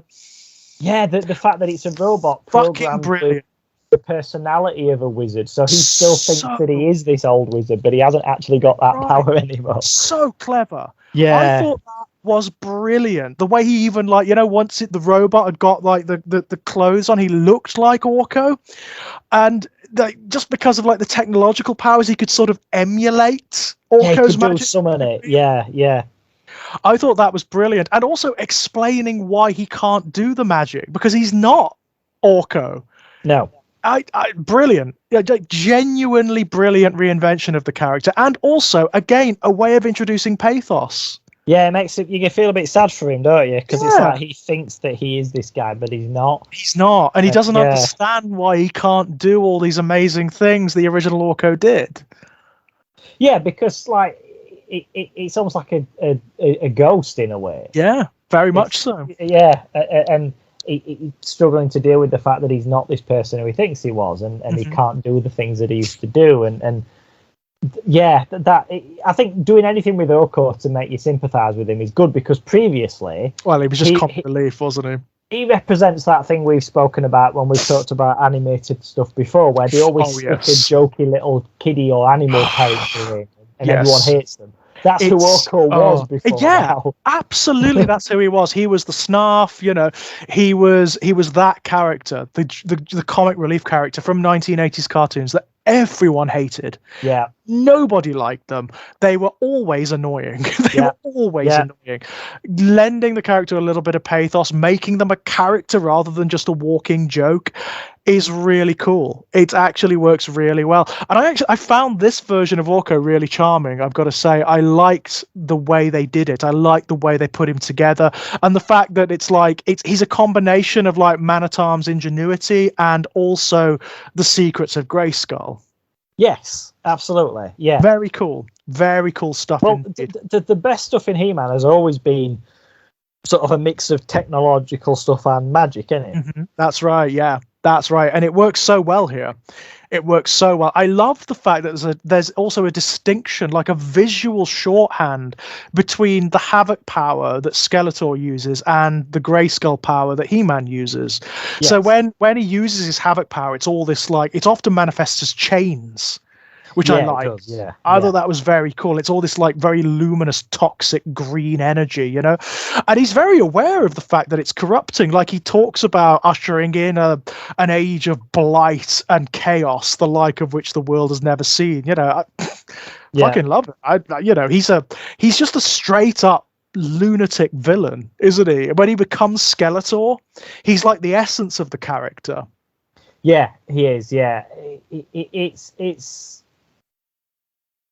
I think it's quite interesting to show that like having the power of Grayskull split in two, but like it's like he's got in this version like he actually gets what he wants right from the outset, but then there's like a terrible price to it, and that's very different as well. But rather than the big end goal being him getting this power, just starting with him getting it right from the beginning. I mean, he spends a significant part of the show not really giving a shit about Grayskull, doesn't he? He which I really liked. Again, I really loved. All of the characters have got really good backgrounds thus far. Actually, I mean, I loved Rakash, Beastman. Yeah, you never get anything for him at all usually, do you? He was brilliant. He was absolutely brilliant. That was another flaw for me with Revelation, is that in the second half of it, they tried to suddenly give some depth to Beastman. Yeah. But I'm like, I don't know who this person is. You've never given him a personality. You've never given him a backstory. I know fuck all about him. So why am I suddenly expected to care? And why? I mean, I never really got any, I don't understand why he was so attached to Lynn. Yeah, that comes from nowhere. Comes from nowhere. There were no building to that. There was nothing in the first half that suggested that. There was nothing in the old series that suggested a friendship there. It's just suddenly the last 4 episodes at second half, you were suddenly expected to just buy into this. Yes. And I just don't think that works. No, I don't think that worked because it just wasn't set up enough. There should have been a little bit more, maybe there could have been flashbacks, there could have been flashbacks to their time together, maybe when she was still a child, or a young person under Skeletor's tutelage where, I don't know, Skeletor was being a dick to her and, I don't know, Beastman wasn't or something, Well, because he's always a dick to Beastman as well, so maybe slightly bonded over that. Maybe there would have been, I mean, don't get me wrong, I actually really like the notion that he became like her equivalent of Cringer, Battle Cat. I thought that was a nice equivalence, But beyond that, we could have done with a bit more reason for him being the way he was. Yeah, it's just like he suddenly developed a personality for the last 4 episodes. Yeah, because again, it's problematic, isn't it? Because you've got, again, this is a character that's essentially from the 1980s cartoon, and Beastman wasn't anything in the 1980s cartoon. He was just a villain's henchman. He barely spoke. Yeah, right. He did speak, but not much. It wasn't. Yeah, it was very rare, and he was one of those villain characters who was just interchangeable with other villains. He could have been any one of Skeletor's minions half the time. Yes. Yeah. It was something to punch or throw a rock at, or something. Or to make a joke out of. Yeah. But again, sorry, go on. I was just going to say, the problem with Beastman, as with every other villain in the 80s one, is that this goes back to what I said before about He-Man himself being a boring character. He-Man is far too overpowered. Because, you'll get these villains oh, look at Beastman, he's got this whip and a claw and he can command other animals and shit. But whatever he does, He-Man just punches him once and that's it. That's the end of it, and it doesn't matter. I mean, that's not interesting, is it? Nope. This is exactly why in the 1980s, when DC had a complete relaunch, DC Comics, they massively downgraded Superman's power level. Yes. So you get Superman as that was called the Crisis. So you refer to Superman now as the post-Crisis Superman. The previous version was what you see in the Christopher Reeve films, where he can move the fucking planet with his bare hands. Think, how interesting is that, really? If that is how powerful your character is, don't you think that's a bit boring? Because the villains are just pointless. Yeah. Whatever they do, however cool their setup is, one punch and you're done. What are they going to do exactly? Absolutely nothing. What are they going to do that Superman can't just reverse? Yeah. This is a sidebar, but I also used to hate in that version, and you get this, excuse me, you get that in the comics as well as the films, but it's very noticeable in the Christopher Reeve films, is that Superman's powers are not consistent. In that, because superhero films and comic books were not taken seriously then, you'll get shit like, you've got his core powers, he can fly and he's super strong and he's got heat vision and stuff. But then he needs to be able to make someone's memory disappear so he can do that. He can do that now. And then he needs to be able to telekinetically, make something move with his mind. So now he can do that. Oh yeah, by the way, he can do that. That's something he can do. He needs to be, the script needs him to be able to learn a new language in 5 seconds. So now we can do that. And I hate that bullshit. I hate bullshit like that. It's convenient writing, isn't power it? Set. It's lazy writing, ultimately, isn't it? Very. But so anything where you're overpowered, to me, that makes the character boring, which is why the modern version of Superman is so much better. And if you haven't watched it, I would recommend the new series that's on BBC iPlayer with Tyler Hoechlin playing him. Oh, is that good? Very good. Very, nice. very I may have to have a look at that. It's Superman, like with the Batman, he's like 20 years into it. He's got kids. He's married to Lois Lane. It's like set after every version of Superman you've ever seen. Right, okie dokie.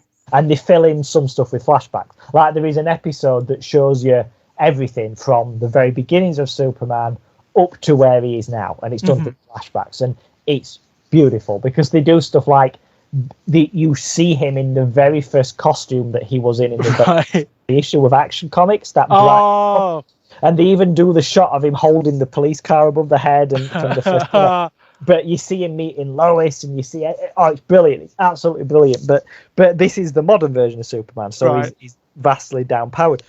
Because the modern version, the classic version, is the same problem as with He-Man, in that no matter how interesting you make the villains, they can't do anything against him. So you can have Merman and his army of sea creatures and his incredible crab machine robots, and you can have Beastman with his army of wolves and all this, and you've got this guy who's like made up of multiple body parts that can fasten together in it. Doesn't matter. He's just going to throw a rock at him and they'll be done in second. Doesn't matter. And that is why I totally understand the decision to focus on other characters instead of He-Man. Totally. Well, because they are characters and they are more interesting. That's the truth of the matter, isn't it?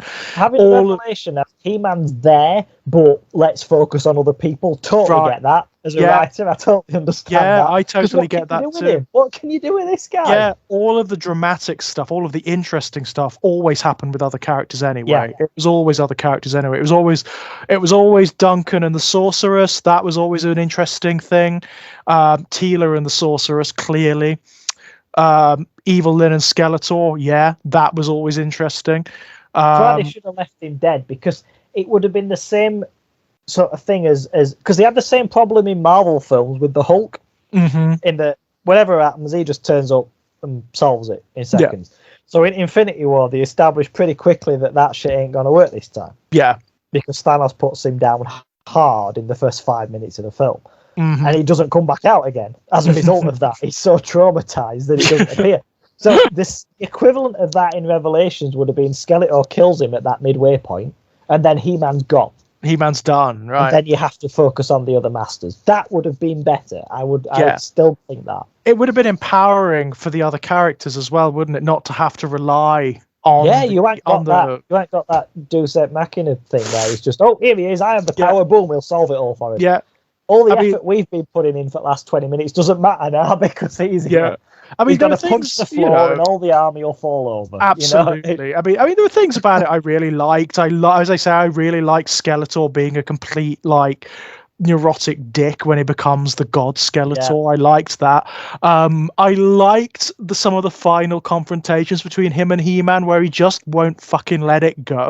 I did like them working together for a bit as well. I enjoyed that. That was. I liked that. I thought that was interesting, and I kind of wished they'd have gone with that. Yeah, because they fought together really well. They made a really good duo, didn't they? Because it's like that's got pathos. Because it's like these guys have spent years fighting each other. They know each other's capabilities. So when they have to work together, they're really good at it. Yeah, I would have really liked to have seen that go further rather than just reinforcing the status quo again. We'll fight back to the way it's, I mean, I liked the final line between them as well, where He-Man says it's basically the manifesto for the show, which is it's not about us. It's like, okay, cool, that's fun. I liked that. Yeah. I did like that. Because, I mean, it's not about them. It's about... No, I think Skeletor is an interesting character, but He-Man isn't. That's the problem. That's part of the problem, isn't it? I mean, He-Man, that's because Skeletor's damaged. Skeletor's got, like, complexities and tensions going, as, most villains do. This kind of story, this kind of artifact is only as good as its villains. That's the truth of the matter, isn't it? Yeah, well, I often think in a lot of cartoons from our childhood, the villains are far more interesting. They always are. So, they always are, and a lot of the more recent media interpretations acknowledge that. So you've seen it in Transformers, for example.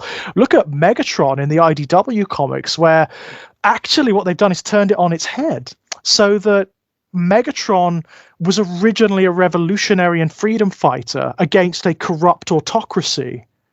Okay. Yeah, I mean, in the IDW universe, Megatron, bizarrely, is a miner. He's an energon miner and a poet, and he is part of a class of Cybertronians who are defined by their alternate modes.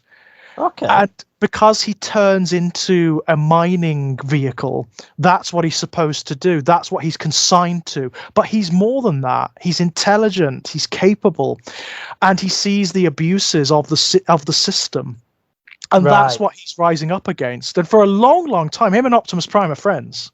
For the longest time, they are trying to do things that what Optimus considers the right way. But you know what? Megatron's right. For the longest time, Megatron's right. It's not going to work. Okay. The existing autocracy of Cybertron is too corrupt. It's too oppressive. Prime's sort of like, well, we can do it within the systems, or we've got to do this the right way is bullshit. Now, don't get me wrong. Megatron ultimately ends up becoming exactly what he fights against. That's true. That's quite a common villain arc. That's what happens with Magneto in the X-Men. Right. Magneto starts as a child in the Holocaust, right? A Jewish child in the Holocaust, and he sees people with too much power and a hatred of people who they see as lesser than themselves. Yep. And what they will do with that power. Mm-hmm. He then discovers that he is a mutant and he's a vastly powerful one. And what does he become? He becomes almost this dictator who wants to dominate the human race because he thinks he's superior. He actually describes himself as being superior. Right, Homo superior, right? That's what he calls them. Turns into a Nazi. Yeah, he actually does. He actually becomes one. It's one of the more problematic elements of basically all of the film incarnations of the X-Men. Whenever they've included Magneto, he's been proven right. Every single time he has been proven right about the rest of humanity. Yeah. And it's a problem for those films because they keep trying to frame Magneto as a villain. And yet it's like everything he said has come true. Yeah, that doesn't work, does it? No. But yeah, I do think that is a good villain arc with them ultimately becoming the thing that... I mean, the funny... And then, of course, because Megatron's story spans literally millennia. He comes back round. At the very end, he comes back round. So he has a redemptive arc. The very end of the IDW universe is Megatron on a kind of redemptive quest with a band of Autobots in a shuttle called the Lost Light, traveling across the galaxy, and he is learning more and more about the consequences of the war that he started. Okay. It's the Lost Light. There's a series at the end called More Than Meets the Eye, and then Lost Light, and they are brilliant. They are absolutely stunning. They're kind of like Red Dwarf meets Battlestar Galactica meets Transformers. Okay. They are some of the best Transformers comics in existence. Megatron's redemption arc is amazing. It's good when you can do that with a character, but again, I don't think most of the heroes have that much depth from that era. No, they do. You know, like look at another one, Thundercats. There's so much you could explore with Mumra. Yeah, there's so much. By the time you meet him, mm-hmm. he's been on a dead world for thousands of years. There is so much you could explore with him. But they don't. how deep a character is Lionel? Yeah, right. It's absolutely true. There is so much potential with that mythos, with that. I mean, one thing that always intrigued me about the original Thundercats cartoon was the reference to it as Third Earth. Yes. I was like, so what does that imply? That there have been Has 2 Earths died out and we've moved? Right. Or have there been like 3 great ages of the Earth that ended? Yes. Oh, well, the civilization's gone, hasn't it? And the last remnant of it, when the Thundercats arrive on that planet, is this black pyramid. Right. Worshipping these ancient and terrible gods. Yep. The last priest of which is this decayed immortal mummy whose life force is tied to the worship of these things. What the fuck happened to the rest of the planet? What happened to the world? You know, and, like, you get the impression, it's implied all the way through the 1980s cartoon that this world, it belongs to the ancient spirits of evil. That it's like saturated by their power. Like something happened and they turned to worshiping this. Yeah, and they all. That ultimately led to the destruction of the planet, except this one priest who's still sort of bound to them. And there's a big story you could go into there. But they don't. No, they don't. Like at all. Oh, that's another example of like one of those villains who is so brilliant in terms of his conception and his imagery, but they make him a fucking joke. I always wanted that playset of the Mumra. Oh, a friend of mine had it. A friend of mine had it. It had the statues of the dark gods in it, didn't it? And it's huge. I always wanted that.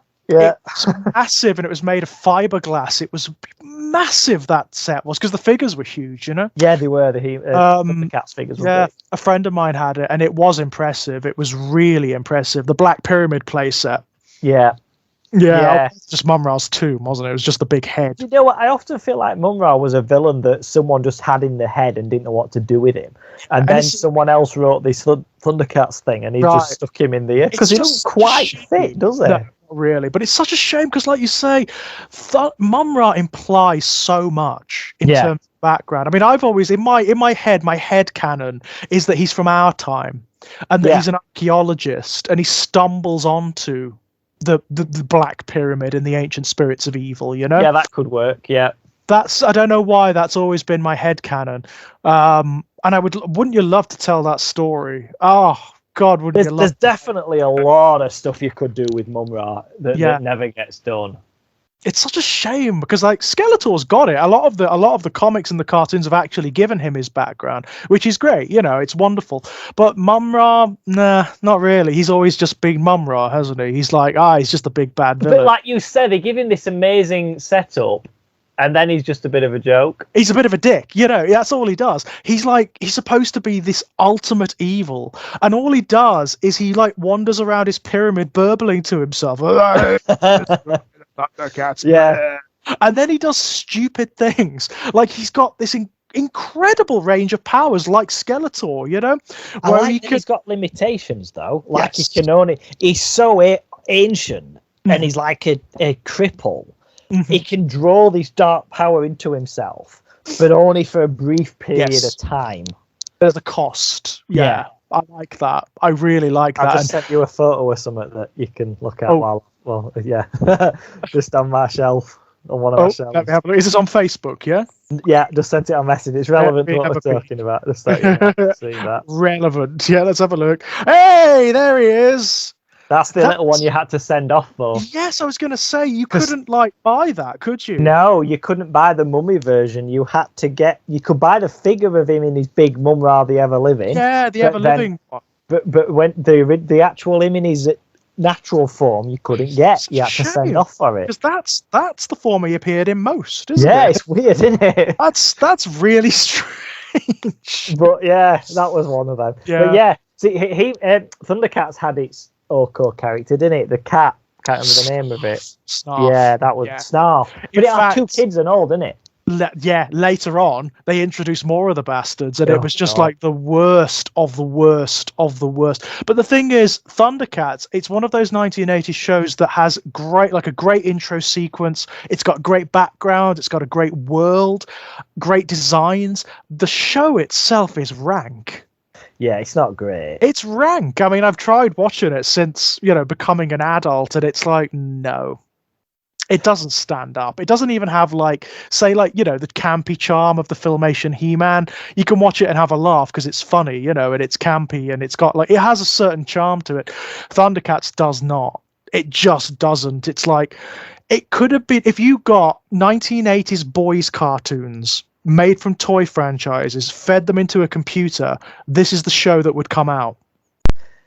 Yeah, that's a fair point, actually, particularly with regard to the fact that the intro makes it seem so much more awesome than it's gonna be. You could apply that to the Ninja Turtles cartoon as well. Mm-hmm. I mean, at least the Ninja Turtles cartoon was funny. But it wasn't. The intro didn't make it look like it was going to be funny. It made it look epic, didn't it? Yeah.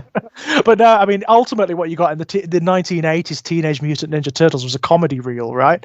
Yeah. It was a gag show. It was all. I mean, the stuff between Shredder and Krang is hilarious. It's still funny now. Yeah, they're just like a couple, like an old gay couple that just bitches at each other. And bicker and absolutely. Krang is the top. That's definitely the case.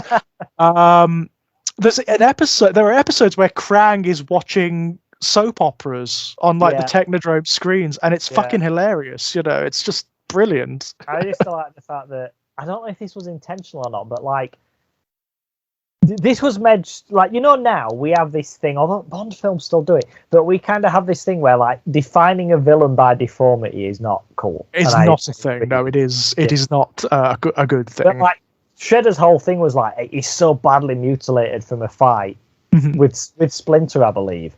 Yes. That he permanently wears this mask. But when he takes it off, he's got he's one fine. scar. There's nothing wrong with him. Was that meant to be bad? Or was it meant to be that he was a really vain prick?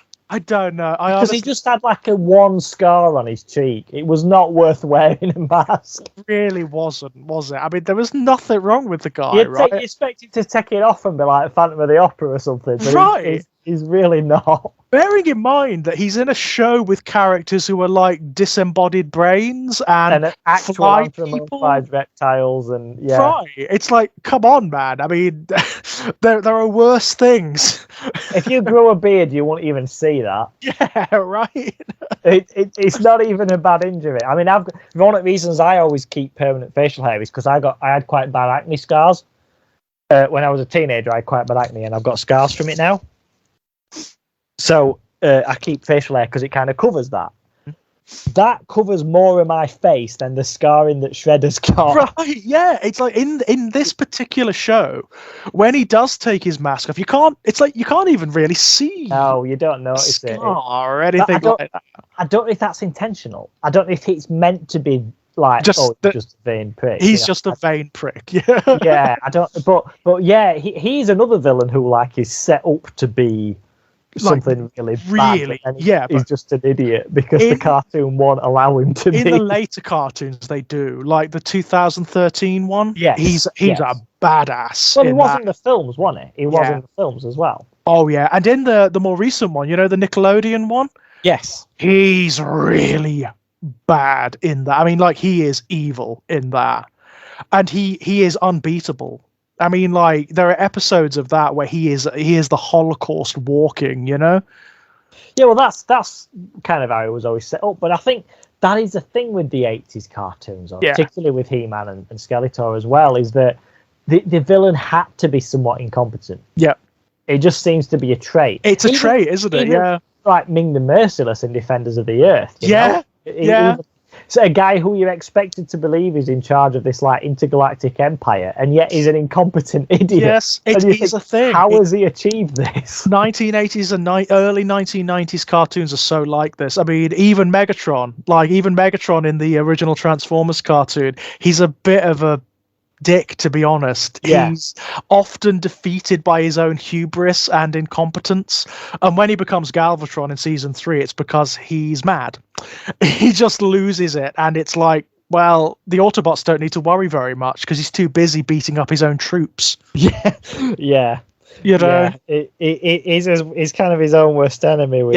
You know, very much. Do you think a lot of that was done as part of this like absolute mantra you had in 80s cartoons, that like you had to see evil as being useless? Yes, absolutely. And, you know, it wasn't long after the Satanic Panic thing. You couldn't show evil as being profitable. You couldn't show evil as being good. You know, that's exactly it. But as a result of that whole hysteria, particularly in the US, here too in the UK, because we were just coming off of like the whole Mary Whitehouse video nasty scare thing, obviously. Yeah. There was a moral code for cartoons, for children's media, that said you couldn't do this, you couldn't do that, and one of them was that villains could not prosper. They could not be seen to be charming or intelligent or clever. They had to be boobs, you know, which they were by and large. You think that's why you got these characters who, in all respects, were set up like Mumra, like Skeletor, as amazing villains with great backstories, but then they're actually shit. Then they are just like nuisances. They're just basically nuisances, aren't they? I mean, like, Skeletor in particular in the Filmation cartoon is just a superpowered nuisance and nothing else. But the sheer amount of power he has, he ought to be able to kill He-Man effortlessly. Well, he teleports all the time in the Filmation cartoon. Why not just teleport into the castle and just kill Randor in his sleep? Right. Just teleport behind them and stab them repeatedly. You'll be fine, mate. But he doesn't do that because he's a nuisance. He's not really a villain. Even, you know, and it's true of the vast majority of them. The vast majority. There are a few exceptions that have interesting, threatening villains. Venger from the Dungeons and Dragons cartoon is really good. Yeah. He's really threatening and is never defeated because he's foolish, which I like. Yeah, they have to. I think with Skeletor, a lot of the time they kind of write themselves into a corner, so he has to be an idiot. Yeah, that's definitely true. Because otherwise, his plan would just succeed. Yes, and they can't have that because, like you said, evil can't prosper. Evil can't prosper. Yeah, so we'll. I mean, that is something I kind of liked in Revelations, and also, I mean, in the Masters of the children's cartoon as well, he does win at the end of the first season. Yeah, he's got all the cards at the end of the first season. Then the Masters are on the run. He absolutely plays everybody. He gets everyone exactly where he wants them to be. Yeah, he is. I mean, he is quite clever, this character. Yeah, I like that. Yeah. I like that. I mean, give me a clever villain any day of the week, you know? Yeah, that's what you want. Yeah, particularly if it's someone who's kind of operating against a hero who's like seemingly all powerful. Yes, you need it, don't you? You get the incompetence. You see why it's necessary, if you like, with Mumra, because the power that he has. Yes. The Thundercats shouldn't be even a minor inconvenience. Yeah. I mean, none of them are like He-Man's got like godlike power. None of them have got anything mystical. No, not really. They're just muscly cat people with swords and shit. They're not. Yeah. They're not gonna last long against someone like Mumra, or they shouldn't. They shouldn't. Given the powers that he demonstrates, which are like seemingly infinite. Yeah. You know, even though he only has them for a brief amount of time, he wouldn't need them for very long to deal with the Thundercats. That's one of the big problems. Again, one of the escalating problems in the 1980s cartoon. In almost every episode, he does his great transformation sequence, which everyone loves, you know, where he becomes Mumra the Ever-Living. And Mumra the Ever-Living is always defeated. He's always defeated. So you're sort of like, he's not that threatening, really. No, but he should be. The level of power that he's got, and he's the last survivor of this dead world, and these four Lovecraftian, godlike ancient beings are powering him up There's no way these cat people should be able to hold their own against him. Lo and behold, they do endlessly. It seems. That's one of the reasons I love the Transformers the movie, because it kind of abandons that rule. Yes. I don't think it's stuck by that rule, is it? For some reason, that rule must not have applied to films the way it did to cartoons. Because like the bad guys do win for most of that film. Right, they got away with it in the film for exactly that reason. I imagine there were lots of ways they got around it. I mean, it's got a PG rating for a start. That for a start, yeah, that probably helped a great deal. The fact that it was released in theaters and not on television would have meant the rules were different. Yeah, because of course, I mean, in that you actually see the consequences of what's essentially a war. People die. One of my favourite sequences on it is right near the beginning when Megatron they board an Autobot ship, don't they? That's right. Yeah. And he murders like the entire crew, who is made up of main characters. From the original cartoon. It's like boom, he's dead. Boom, he's dead. It's like Prowl. It's Ironhide. Yeah. It's Blue Streak. It's all of these characters that you've got to know from the original cartoon and toy line. It's like, let's clear those shelves, lads. Let's get rid of them. Lots of new toys coming out. Better kill these. I've got to kill these guys. He gets on board the ship, slaughters the crew, who's all main characters, and then arrives in Autobot City and kills a bunch more. It's really great, but it's really shocking because these are main characters. Like you say, you probably had toys of them, but just allowing the villain to do that is just really fun. Well, have you watched the interviews with like the creators of Transformers the movie? They were like, we had no idea that kids were so emotionally invested. We were just clearing the toy lines. That's what this movie was for, right? Yeah, it was fresh things, wasn't it? Yeah, it was to get rid of the old line and introduce the new stuff. Your Hot Rods and your Cups and your Rodimus Primes. They do it in the DC comics that I mentioned before. They do a very similar thing with Skeletor. I think I've talked to you about it before, where he arrives at King Rando's castle and demands to see Rando, and the other masters. He-Man's not there. The other masters attack him, and he just fucking cuts through him like he just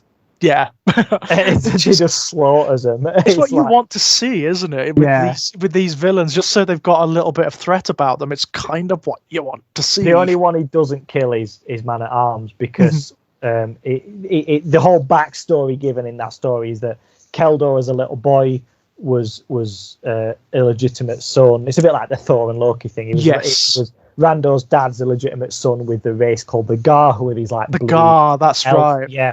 But he was supposed to be the king, but because of racism, he couldn't be. So his younger brother Rando became king, even though it should have been Keldor, and that created this feeling of inadequacy in him, which led to this desire for power, which would never be satiated. And he got into dark magic, which ended up... that's cool, isn't it? I mean, that's a backstory. That gives him more than just like, I'm a villain and I'm evil and I do evil things. He still becomes that, but you get why.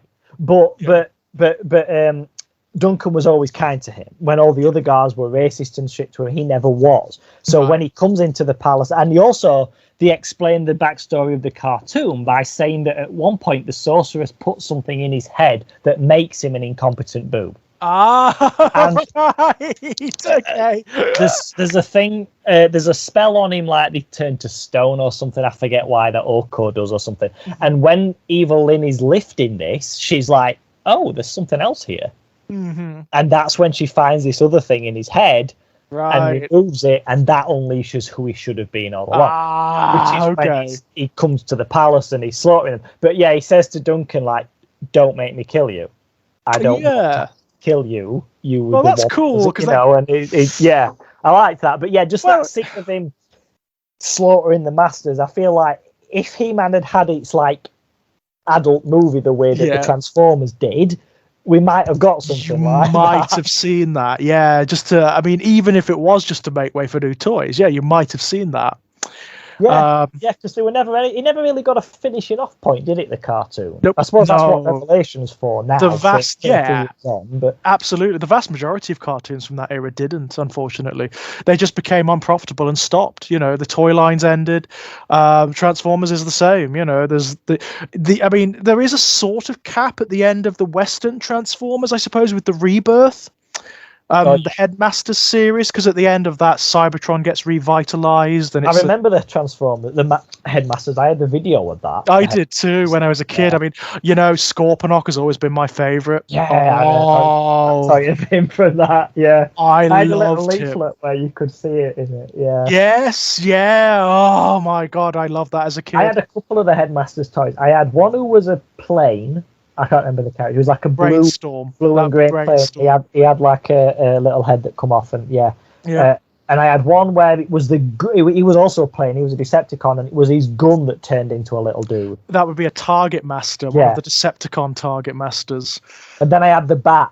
Oh, Mindwipe. Yeah, like have you seen recently? They for Halloween, the Dracula. They turned him into Dracula. That's so cool, and he looks like Bela Lugosi.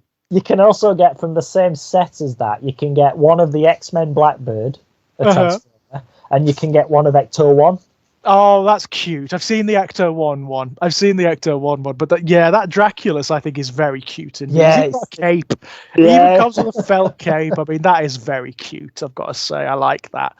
Yeah, it's a good set that. But I feel like the good thing about that is that like. Mindwipe was kind of vampiric anyway, and that's the way they did him, so it kind of fits. I mean, it does. I mean, even like he doesn't get much screen time in the Rebirth, but they even give him like a slightly Bela Lugosi like accent in the cartoon. I remember him being in Headmasters cartoon. Yeah. I mean, oh my god, they're all the Headmasters cartoon. You watch it back now, and it's just a toy catalogue. Of course, it is. It's all these new ones, isn't it? It's just a toy catalogue, and they just turn up like they always do in that cartoon. There's no backstory for where all these new Decepticons and Autobots suddenly come. I always wondered that because Transformers is something I didn't watch like you. I only ever dipped in and out of it. Like when they were just new Transformers, I just assumed that there was something I'd missed, you know? No, just there. They just like turn up. There'd be an episode, and suddenly, we saw the beginning, so we know that there are only these Autobots on the Ark. Yeah. So where did these guys come from? Yeah, He-Man, they made a thing of introducing, didn't they? Yeah, like, they did. This is our new friend Fisto. What can he do? What's the action I wonder what he can do. Which the action figure will also do. You know. Yeah. So what I mean, like this is an aside, but the names of the characters in He-Man, the one that always got me, and I can't imagine they didn't understand what they were doing, was Geldor. Right. Yeah. You know what gelding is? No. Gelding is a process whereby male horses have their testicles chopped off. Right. Gelding is to chop off testicles. And what was Geldor? Who was he, the figure? Geldor was a big, like, red demon monster. He had, like, horns and whatnot. But Geldor? I don't remember him. Was he a toy? Did they do a toy of it? Geldor was a toy, yeah. It's like, Geldor? Really? I remember there was them giants did they ever come out or not? They did not do them in the original line, but they did them in the Masters of the Universe Classics line. They're massive. They are friggin' huge, and they cost a fortune. I remember seeing what was it? There's some sort of giant in the original series, which is on a documentary about the He-Man toys, and I think it was like an ogre. But I think, if my memory serves, I think they never actually released it. It might have been like a so maybe it was then one of the those origins or the classics ones have actually done it. They've actually done them. They are just ridiculously enormous. I mean, you've no idea how big these things are and how bloody expensive they are. Yeah, because they're not the cheapest anyway, the classics ones, but like if you're making these bigger, oversized ones. I've sent you a picture of one of the big giant toys. He's only one of them, but my God, is he big. There's also, I mean, in one episode of the original Filmation cartoon, there's a dragon. I remember the dragon. Because I think I've seen a toy of that, haven't I? Yes. Is that right? They did make a gigantic, and I mean, he's bigger than the giants. The dragon in the He-Man Classics line is enormous and very hard to get now, as you can imagine. I think, didn't the Classics set do quite a few characters who never made it into toys? Like, there was one of that plant fella, wasn't there? The evil. Oh, yes, that's right. Evil Seed, yeah. Yeah, and the dragon, like you say, and Horde, like, isn't there one of Horde Prime in the Classics set? Which there is yes. a Horde Prime Classics toy. Yeah, there is. He's got two heads. One based on his appearance in an old obscure comic, and one which they did themselves. The only one I remember seeing him in is he's in the He-Man and She-Ra Christmas special. Yeah, you just see like a big smoky cloud. Yeah, you can just sort of see like a form in the mist, and that's it. That's it. You were going for him being like a full-on like supernatural being at that point, weren't they? Before they really settled on him. He's like the master of Hordak and Skeletor and all of he's the really big bad guy. But at that point, they'd clearly not settled on a design for it. No, clearly not. And he's also a bit goofy, like all the He-Man villains. There's an episode, I shit you not, there's an episode of the She-Ra cartoon where the story is Horde Prime is going on holiday. So, yeah, he has to leave everything in charge of either Skeletor or Hordak, and they both start trying to outdo one another, and that is the storyline of that episode. See, Hordak's another one of them, isn't he, who was set up as being like, he's terrible and he's this and that, but then he ends up being a joke. Because 80s cartoons. Because 80s cartoons, right? I mean, he is supposed to be like the Lord of all Etheria. Yeah. He's conquered all of Etheria. He's won. He's conquered this. So how is he such an idiot? Yeah, how is he such a boob? Because that's what he is, I mean, it's such a shame he never got a chance to like actually appear outside of flashbacks in the 2011 cartoon. Yeah, because they were setting him up. This is what they went with in the DC comics as well, in that he's this like demonic / technological entity, and Skeletor was using magic that he'd learned about. He invaded Eternia thousands of years ago and was pushed back to Etheria. Yeah. He some of the magics, his power can sort of be called upon, and Skeletor was doing that when he blew his face off, and that he kind of becomes his protege, but then surpasses him. Keldor kind of promises that he'll release him in exchange for learning his power, but then he never does. And when he ultimately does come back, He-Man and Skeletor work together to defeat him. And I love that dynamic. I think that's really cool. Although, I mean, I really like the version of him that turned up in the Netflix She-Ra too. That was very interesting. Very interesting. Very different reasons, but I liked him a lot. Yeah, it was a completely reimagining, but that just reminds me with saying She-Ra. If they do a sequel to Revelations, do you think She-Ra will be in that? Oh, yeah. If they're going yeah, she'll absolutely. Because I just find it odd that there was no mention of her at all. Yeah. Because the original She-Ra cartoon crossed over with the original He-Man a lot. All the time. After that movie where they found one another, The Secret of the Swords, I think it was called. That was the one. That was it. Is Revelations a sequel to all of that? Or is it more like one of them things like, like the new Halloween movies? They basically say, forget everything except the first one. I think it's that. I think Revelation saying, forget everything except the original He-Man series pre-She-Ra. Is it doing that? I think so. Given what was going on and how desperate the situation is, you'd think at some point somebody would have said, shall we go and get She-Ra? Yeah, you'd have thought she'd have turned up for like the death of her brother, wouldn't you? You'd think, wouldn't you? You'd think so, yeah. Someone would have considered that. The sorceress would have considered bringing her to the war. In like real world terms, it's probably just copyright, isn't it? Because it is, they're probably still, it just seems odd that it wasn't even. I mean, I know it will never happen, but I would love to see the version of He-Man and Eternia from the Netflix She-Ra universe. Do you think they would do that now they've done Revelation and the other one. I Where don't the think rights so, sit but for that? I don't would know. love to see what they did with it, because like it would be much queerer, obviously, just like the Of course it She-Ra would. is, You which could I'm all actually have for. He-Man as, or Um, even Keldo could be straight up gay, because he's Yeah? always a slightly, especially in that new version, he's got that sort of. Oh, that queer-coded villain. Yeah. Thing. Yeah, definitely. Well, most of the villains from 1980s cartoons are totally queer-coded. The vast majority. Some of them to the point where it's not even code. They just straight up are. No, but they could do it with him without the toxicity of the dark queer man who's like evil. They could just do it as Keldo just happens to be gay. He doesn't have to be in such a toxic way as. No, absolutely. I mean, like as I said, Adam was queer coded in the Revelations. He really was. He's definitely got this almost like gay best friend going on with Teela.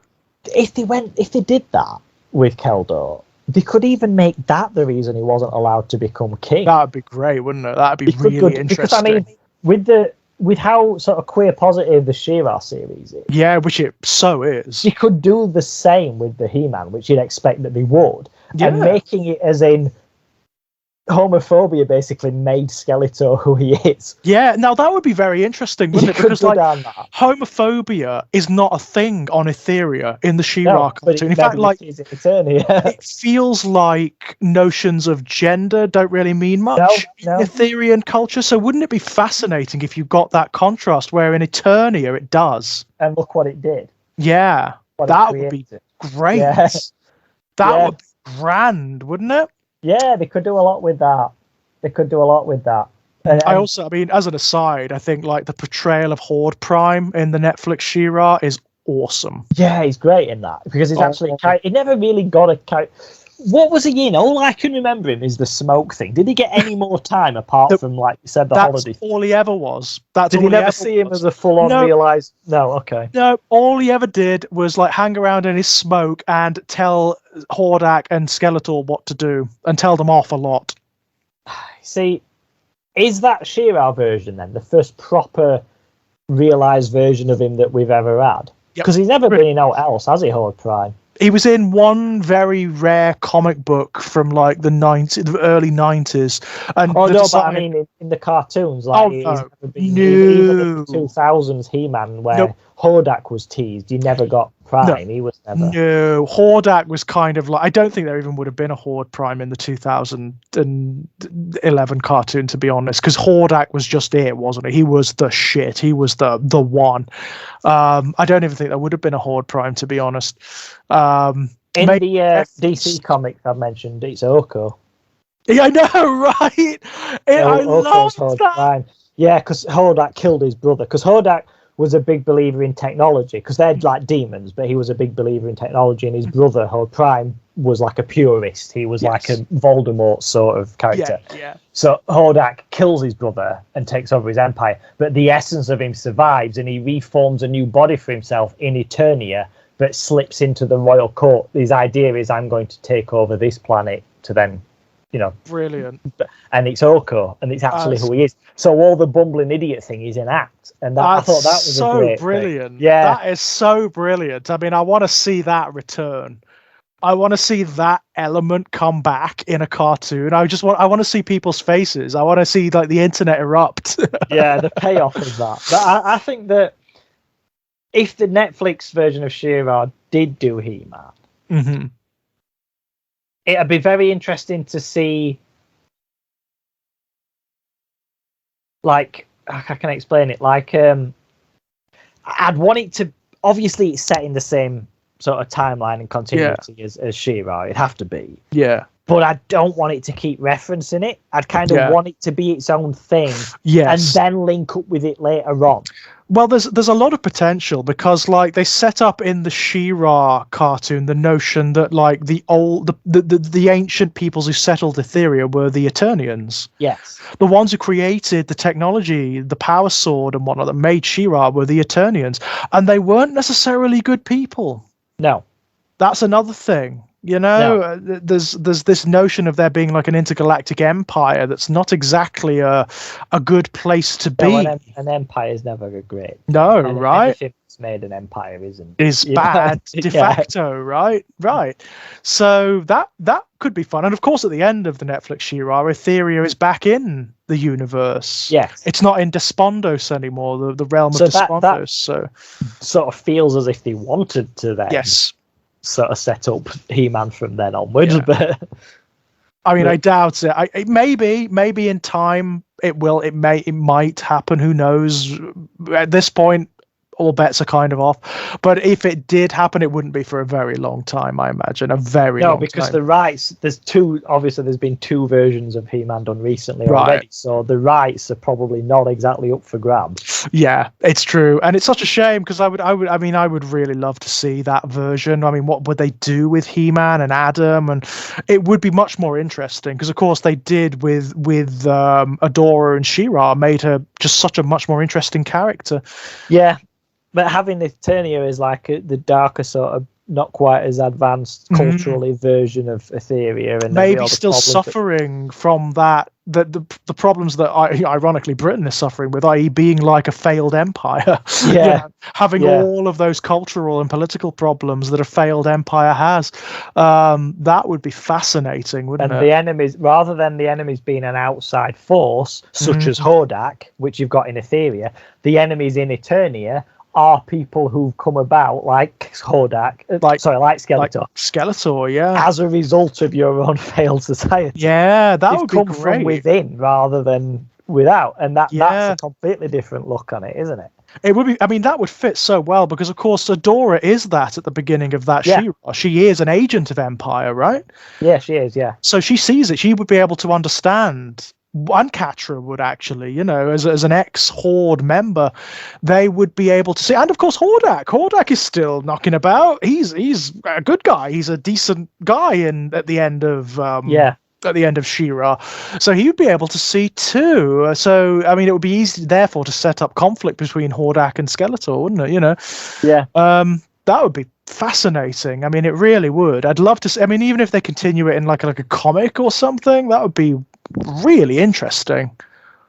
Yeah, it feels like they ought to do it, really. I mean, the She-Ra cartoon were popular, wasn't it? So it was very popular. Audience, and it was real. I mean, I for me that's probably still the best version of this universe. I think, certainly in cartoon form.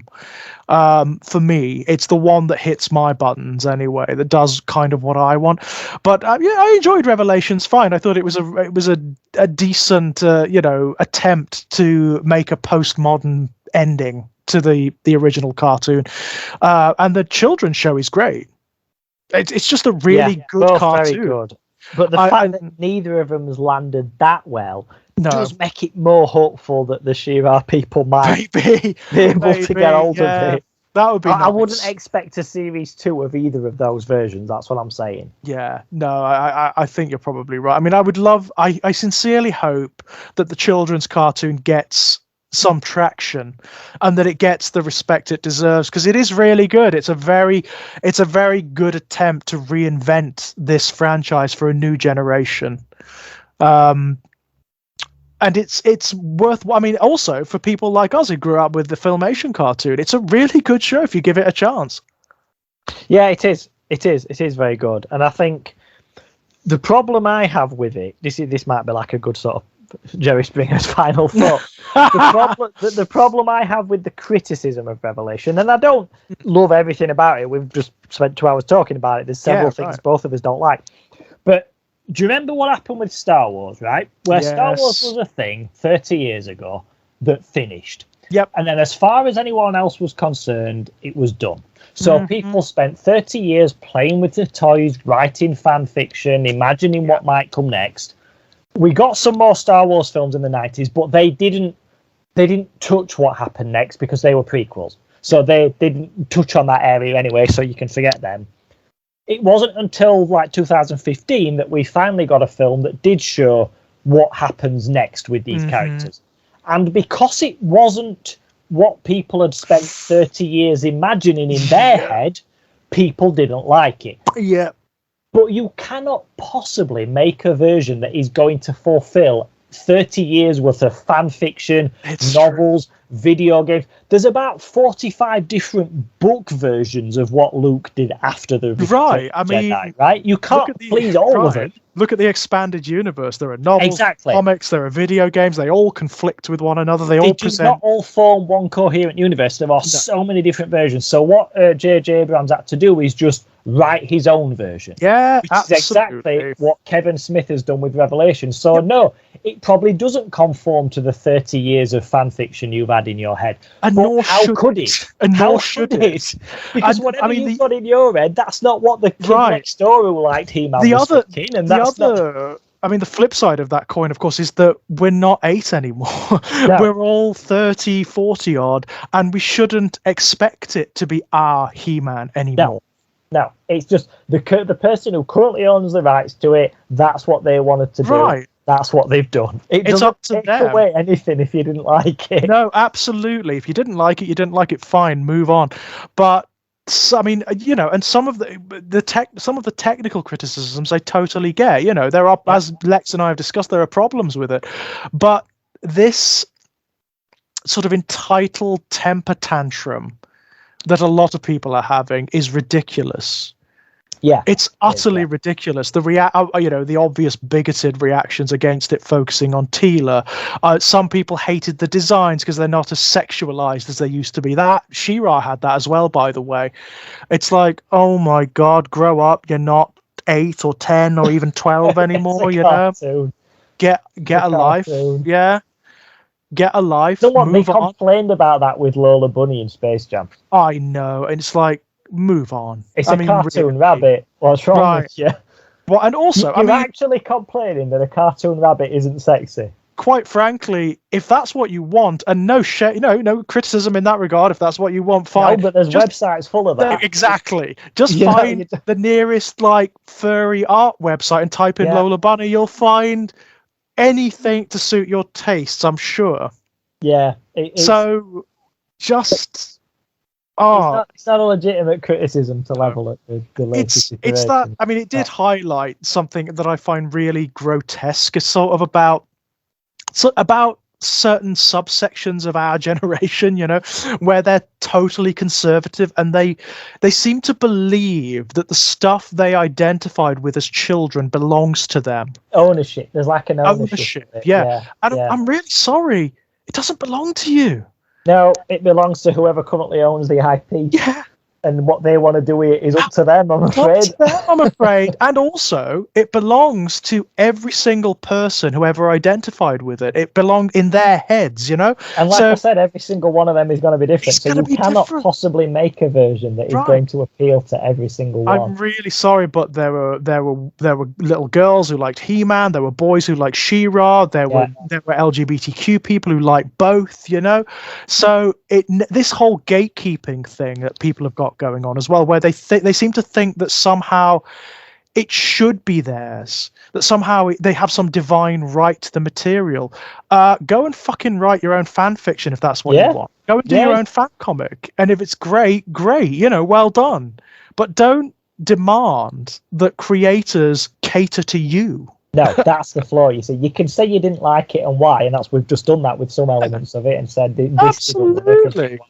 But you can't say, no, this isn't what I imagined for the last 30 years, therefore it's shit. That doesn't work. That's not a legitimate criticism. The other thing that, there are too many wokes and women and queers in our backyard, you know. Do they understand what old men, like simultaneously what old men and entitled children they sound like? Yeah, but do they understand? If you didn't think like the original He-Man was supremely gay, I don't know what you were watching. I mean, like She-Ra.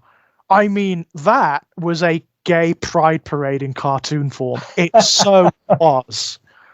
Look at the opening credits to the original He-Man. It's like the gayest thing you've ever seen. I know. It's the whole thing is so gay. It's fabulous secret powers were revealed to me when I had this revelation about myself. It's like my pink shirt and my muscles and everything. This is just a coming out story, but done as like a power fantasy. How can you not see that? It's like, come on. my life got so much better when I realised this truth about myself, and it's all there. But it's because people made it something in their head. They didn't want to see it. And that's exactly it. Well, these are the same people who say that, like, the original they criticize the current Star Wars for being woke, right? Yeah. For having too many strong women characters. Did you not watch the original series where you had a total inversion of the kidnapped princess stereotype? Yeah, you realise that in the original film, Luke and Han are fucking idiots, and Leia basically fucking useless, and she's the one who saves them and herself. Yeah. Right? Yeah. Did you not get, like, the coding of the villains, where the villains are in basically intergalactic Nazi uniforms? Yeah. It's not new, but also, like, I think people forget that these things, Star Wars and He-Man, but they were kids' films. Yeah. I think people have matured them in their head and, like, assigned things to them that weren't there. Yeah. Like a depth to them that wasn't there. Yeah, that's true. So then when they're watching the modern version and they say it's too childish or whatever, and they're like, yeah, but it's a sequel to what was a kid's film. It always was. Yeah. But I've heard the same criticism with Doctor Who, with people saying it's a bit childish and stuff. I'm like, this was always a family show. Yeah, right. You cannot criticize it for being family friendly because it always was. Right. I mean, like, if you want like an adults only hardcore version of Doctor Who, you're gonna have to write fan fiction because that's not what it is. Yep. Absolutely. And it's the same for Star Wars and everything. Anything like that. It's always. I don't mean it's a kids thing in the sense of like Peppa Pig's a kids thing, but I mean it's something you can take your kids to watch with you, and it's fine. Absolutely. That's what it always should be. I mean, the irony of it all is the thing that, like, the Star Wars fans should be angry about is the fact that the writers caved to this very movement with the last film. Yeah, because the trilogy went tits up, didn't it? It doesn't really flow properly. Doesn't make sense. I mean, the last film is just catering. It is just pandering. It is just pandering to the worst people, the worst elements of the fan base. It's kind of condescending. That Scroll is hilarious because somehow Palpatine has returned. Right, somehow. What is that? What? We can't even think of a way that he has, but somehow. All right, okay, yeah, we can't be asked. Somehow. All right, fine. Yeah. But no, they should be annoyed that they're being condescended to. That's bad writing, when it's pandering and when it's conservative, and when it's just convenient for no reason, right? When it's just trying to comfort you, that's bad writing. And that is a legitimate criticism. That is a reason to actually get upset when something talks down to you. Yeah, that's when you get upset, but not because it doesn't fulfill your fantasies of what you had as a child. Exactly. Yes, I agree. That's the thing. It cannot possibly cater to the 30 years worth of playing with toys and writing fan fiction and everything for the millions of people who have done that. Right. Boys, girls, straight, gay, bi, trans, all these people, all of whom had their own version of this. They cannot all be made happy by this. So all the writer who's currently holding it, or the one who's currently caught the ball, and it's their turn to do something with it, all they can do is their version of it. Yeah. Some people will like it, some people won't. Also, but Kevin Smith got it and thought, right, He-Man's a bit of a shit character. I'm going to focus on the other characters around him. I would have done the same. Yeah, if it was me, I would have done the same. I'd have done. I mean, mine would have been very sort of Skeletor, evil Lynn. Yeah. It really would be a lot of the villains and not much of the heroes. I've got to say. But yeah, He-Man would have been a non-feature of my version as well because I don't know what to do with him as a character.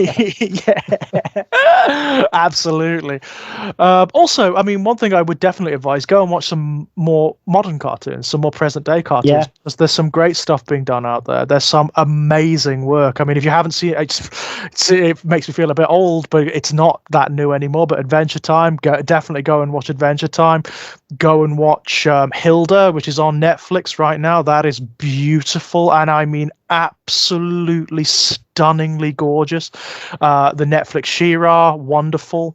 Gravity Falls, yeah. Whoa. The new DuckTales. Well, it's not new again. It's finished now. But DuckTales, yeah, that was great. Yeah. So good.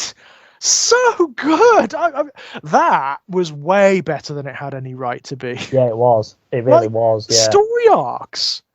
The Yeah. story arcs that sets up, where it's all about like Huey, Dewey, and Louie's mother, and it's like, whoa, this is great. Yeah, they did something special with that. Yeah. Yeah, and also, I mean, it's just a good cartoon. It's funny, it's dramatic, the voice acting is tremendous. Yeah, it is. Yeah, they got a really great cast for it without trying to just do the original thing. Yeah. I mean, don't get me wrong. I've got a bit of a soft spot for the 1980s cartoon. Oh, same here. Yeah, because it's actually, you know what? I went back and watched it, and it suffers with a lot of the stuff that 1980s cartoons does. So you've got like the token female characters who are always in pink and are always annoying. You've got like the slightly doofy villains and whatnot. But it's got some really good running story arcs that run for like 30 odd episodes. That's impressive for a cartoon from that era. Not bad, because like the He-Man always had that sort of magic reset thing, didn't it? At the end of every episode, it's the whole Simpsons thing, isn't it? End of every episode, everything has to go back to the beginning and has to be the same as it ever was. You could watch them in any order for that reason. Really. Pretty much, yeah. Pretty much. There's nothing's going to change much here. yeah. But DuckTales actually has running story arcs, and it's like, okay, they're quite fun. They're all this kind of like, Indiana Jones kind of adventure stuff where they're finding lost temples and stuff like that. But it's great fun. That's the main thing. It's supposed to be enjoyable. It's supposed to be fun. Yeah. But it's a kid's cartoon, isn't it? So, that's the other thing when people with Star Wars particularly expect it to be so deadly serious and stuff. Like, you realise that this was funny and silly and light-hearted in the 80s. Do they not watch the originals or what? I mean, because they are so silly. Yeah. I don't know why they're expecting such a serious, like, hardcore sequel to these films that were never that to begin with. It wouldn't fit. I honestly don't get it. I honestly don't understand, because the original do they have like the nostalgia blinkers on where they just can't see? Because the original Star Wars ain't all that, if that's your standard, No, they're very good films, but you can't build them up to be something. Right. They're not. I mean, I understand with Star Wars. I was never that huge a fan of it, because my tastes in science fiction have always skewed more towards like the Alien, Blade Runner, the dark sort of industrial stuff. But I understand why they were significant, because they're really impressive visually. They did things that had never been done before. Well, they're basically like a Sinbad movie in space. Yes, they're the Harryhausen thing, aren't they? The Lord of the Rings. It's that tradition, right? Yeah, so it's big, fun, swashbuckling stuff, but it happens to be on starships and shit instead of private ships or whatever. That's it. But they were meant to be fun. They were meant to feel like the old Errol Flynn films you'd seen. Yes, ironically, that's what they were supposed to be. Like the old Flash Gordon series, the exactly Telepath series. Yeah, because that's what he was making originally. Yeah. George Lucas was supposed to be making a Flash Gordon film, and he couldn't get the rights to it. So thank God for that! Thank God for that, because like the night, I mean, I've spoken with Kit about this on What the Hell Is Wrong with Us, but that film, the Flash Gordon one, that's one of my favorites. I love it. I watch it. It's so camp. I love it to bits. Ridiculous, but it's great. It's so ridiculous, but it knows. It's aware. If just reminded me, we were saying Flash Gordon. If you ever got to the point where you were like became Ebenezer Scrooge and actually got visitations from ghosts, you would not be the least bit surprised if Brian Blessed was actually the ghost of Christmas Present. You wouldn't, would you? If he actually was. That seems about right. Yeah. That is like too perfect, isn't it? It's too perfect, because he is that character. He like basically is the embodiment of that character. Very much so. Oh my God, Voltan. It's a great film. But that is the spirit that Star Wars is supposed to have. So expecting the sequels to be something like really dark and grounded and I don't understand that attitude. It confuses me very much. I mean, there's lots of other stuff bound up with it as well. I mean, there's a lot of complexity with regards to misogyny and whatnot. A lot of people didn't like the fact that there was like a female central character now, and It was just a lot. I never understood that. I mean, don't get me wrong. Something I really hate is a legitimate Mary Sue character. Where someone just feels like they've been stuck into it and given all the powers that all the other players in the game have had to play through the entire game to unlock that shit, whereas someone's just done like pay to play where it started on level 1 with everything. I hate that, but I don't understand how you can level that criticism at Rey when Luke goes from someone who doesn't know how to use a lightsaber to a Jedi Master just from running through a forest with Yoda for 10 minutes. Yeah, it's absolutely true. And also, I mean, like, what they also don't understand is that with the new films, certainly the first two, not the third one, because it just undoes it all, sadly. That's the point. It's actually a liberation of the original mythology. It's not, you're not supposed, the Force is not supposed to be this thing that you can only manipulate because of your bloodline or whatever. It's supposed to be a liberation of it. That is part of the themes of the first two films, Yes. That's why Rey can use it and use it reasonably well. It's just that they don't see that, or they don't want to see that, or they don't like it. They don't like the fact. They remember how little training Luke was shown to have before he becomes a Jedi Master. I mean, he has about 15 minutes.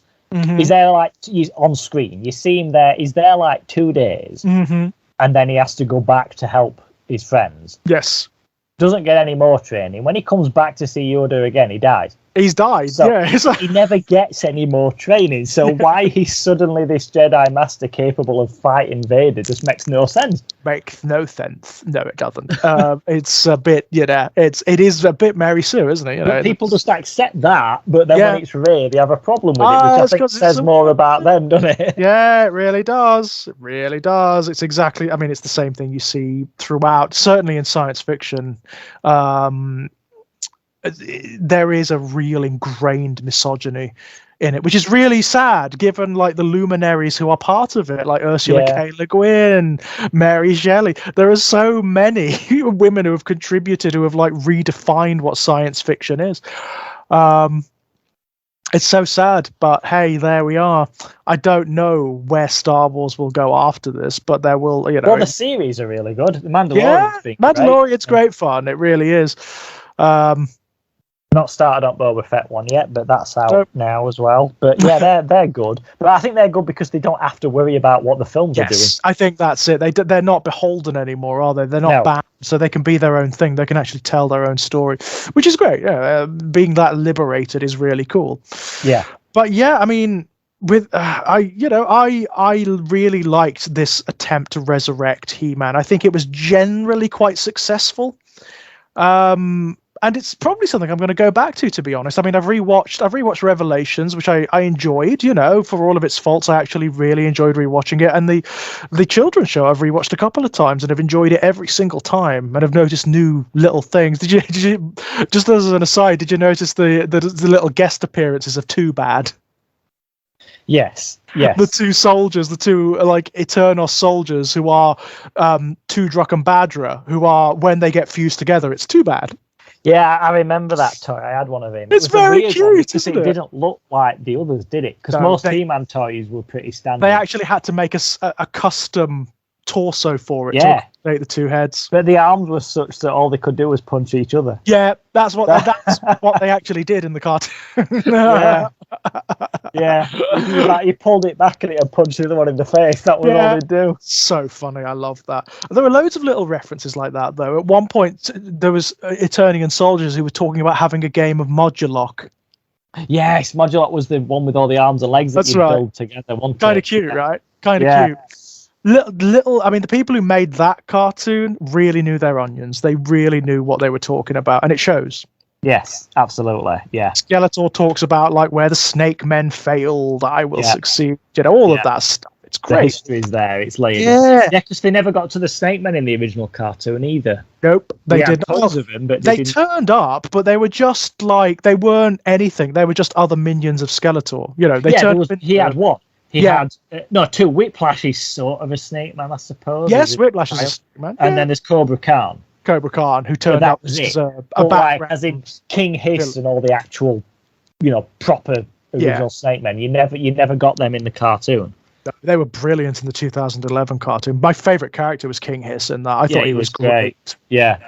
The way he was like a different type of villainy to Skeletor. He was, but the fact that he's actually just a big pile of snakes just makes it like on cartoons where you get 3 kids in a coat sneaking into the cinema. He kind of looks like that, yeah. Are you actually a man, or are you just 3 snakes in a coat? That's that's exactly what he is.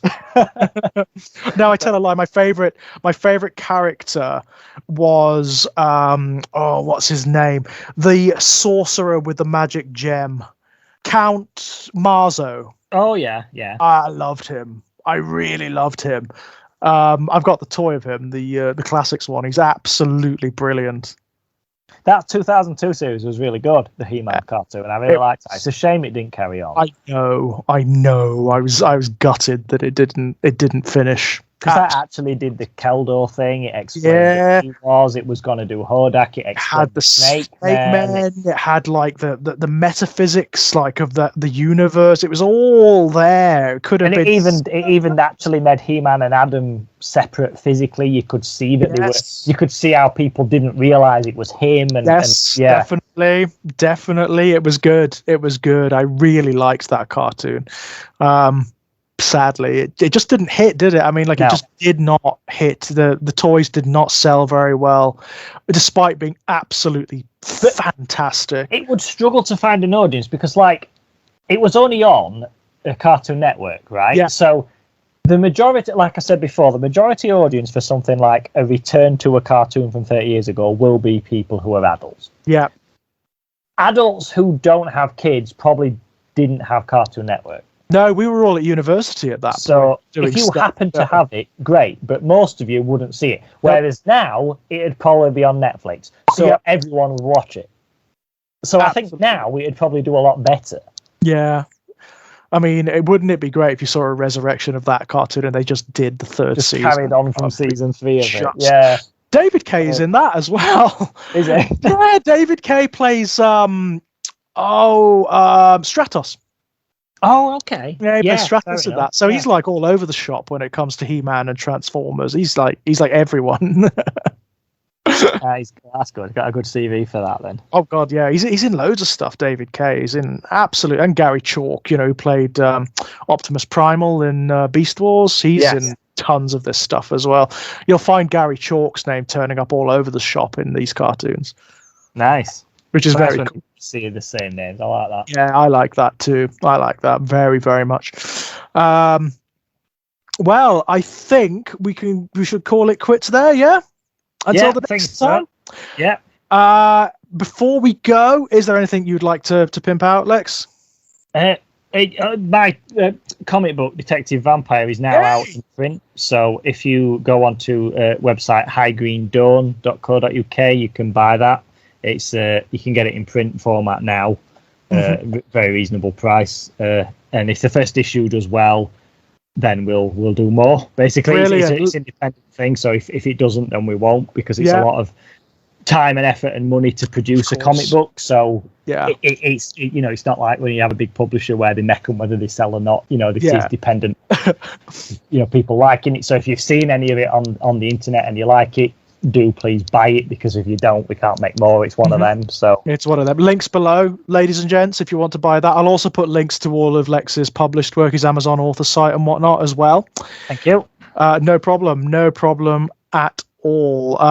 We also, Lex did a brilliant project for Christmas, which he gathered, as most of you should know on this channel, really, gathered together lots of us horror writers and got us to read one another's Christmas stories, which was great fun. That was fun. I loved that. Yeah, it was really brilliant project, and we got some cracking stories through. I was like, really. John McNee's reading of your story, he went the fuck out. That was spectacular, wasn't it? He sat in front of the fireplace with the leather armchair, the smoking jacket. It was like the Christopher Lee ones, wasn't it? It was like a 1970s telling, like a televised 1970s telling of an M.R. James story or something. Which is why I'm so glad. I didn't know he was going to do that. which is why I'm so glad now that I gave him the story that I did, because the story that he read of mine is one that I wrote to be deliberately like Jamesian in style. Yeah, it was fantastic. And also, can I give a personal thanks to Andrew Freudenberg for reading my story? Was it the last bargain, I think, or the first bargain, my Christmas story. It was he really gave it like he made something really beautiful out of it. I was like really, emotional while he was reading it, when I was listening to it and editing it.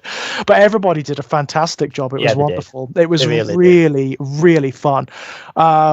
Hopefully we'll make that a tradition. I mean, I'd love to if we get enough people in next year, then I mean, as long as I've got an equal number of people, then I can do it. Fantastic.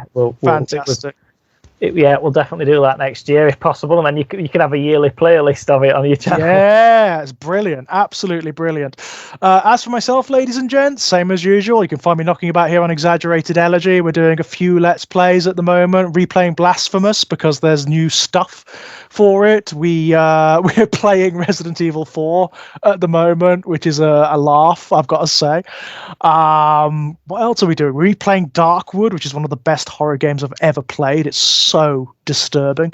You can also find links to all of my published work over at strangeplaygrounds.com. Recently had my short story collection Born in Blood Volume 2 published with Perpetual Motion Machine Publications, which you can find on their website and Amazon. Very, very, very, very soon this year, there's going to be a short story in a collection I'm really pleased to be a part of, Queer Saints, which I just cannot wait to see published. I just cannot wait for that one. And if you want to chat, come and chat to me over on Twitter at Enigmatic Elegy. With that, Lex, thank you so much, man. As always, it's been a delight catching up, and I really, what I want to do at some point when I can get a hold of her, I want to get Laura on so we can redo this chat with her. I'll talk to her about it because we did that series about the Netflix She-Ra. I really want to get her thoughts on like what's going on with He-Man now. We'll get her to listen to this, and then I would love to get her to come on for that. I would love to. I'm also rereading like over On the Shoulders of Atava. It's like, my god, it's just so good. It's like it's enviably brilliant, It really she is that kind of writer, isn't she? She's brilliant. She's genuinely, stunningly brilliant writer. And with that, ladies and gents, thank you so much. Bye-bye. Bye.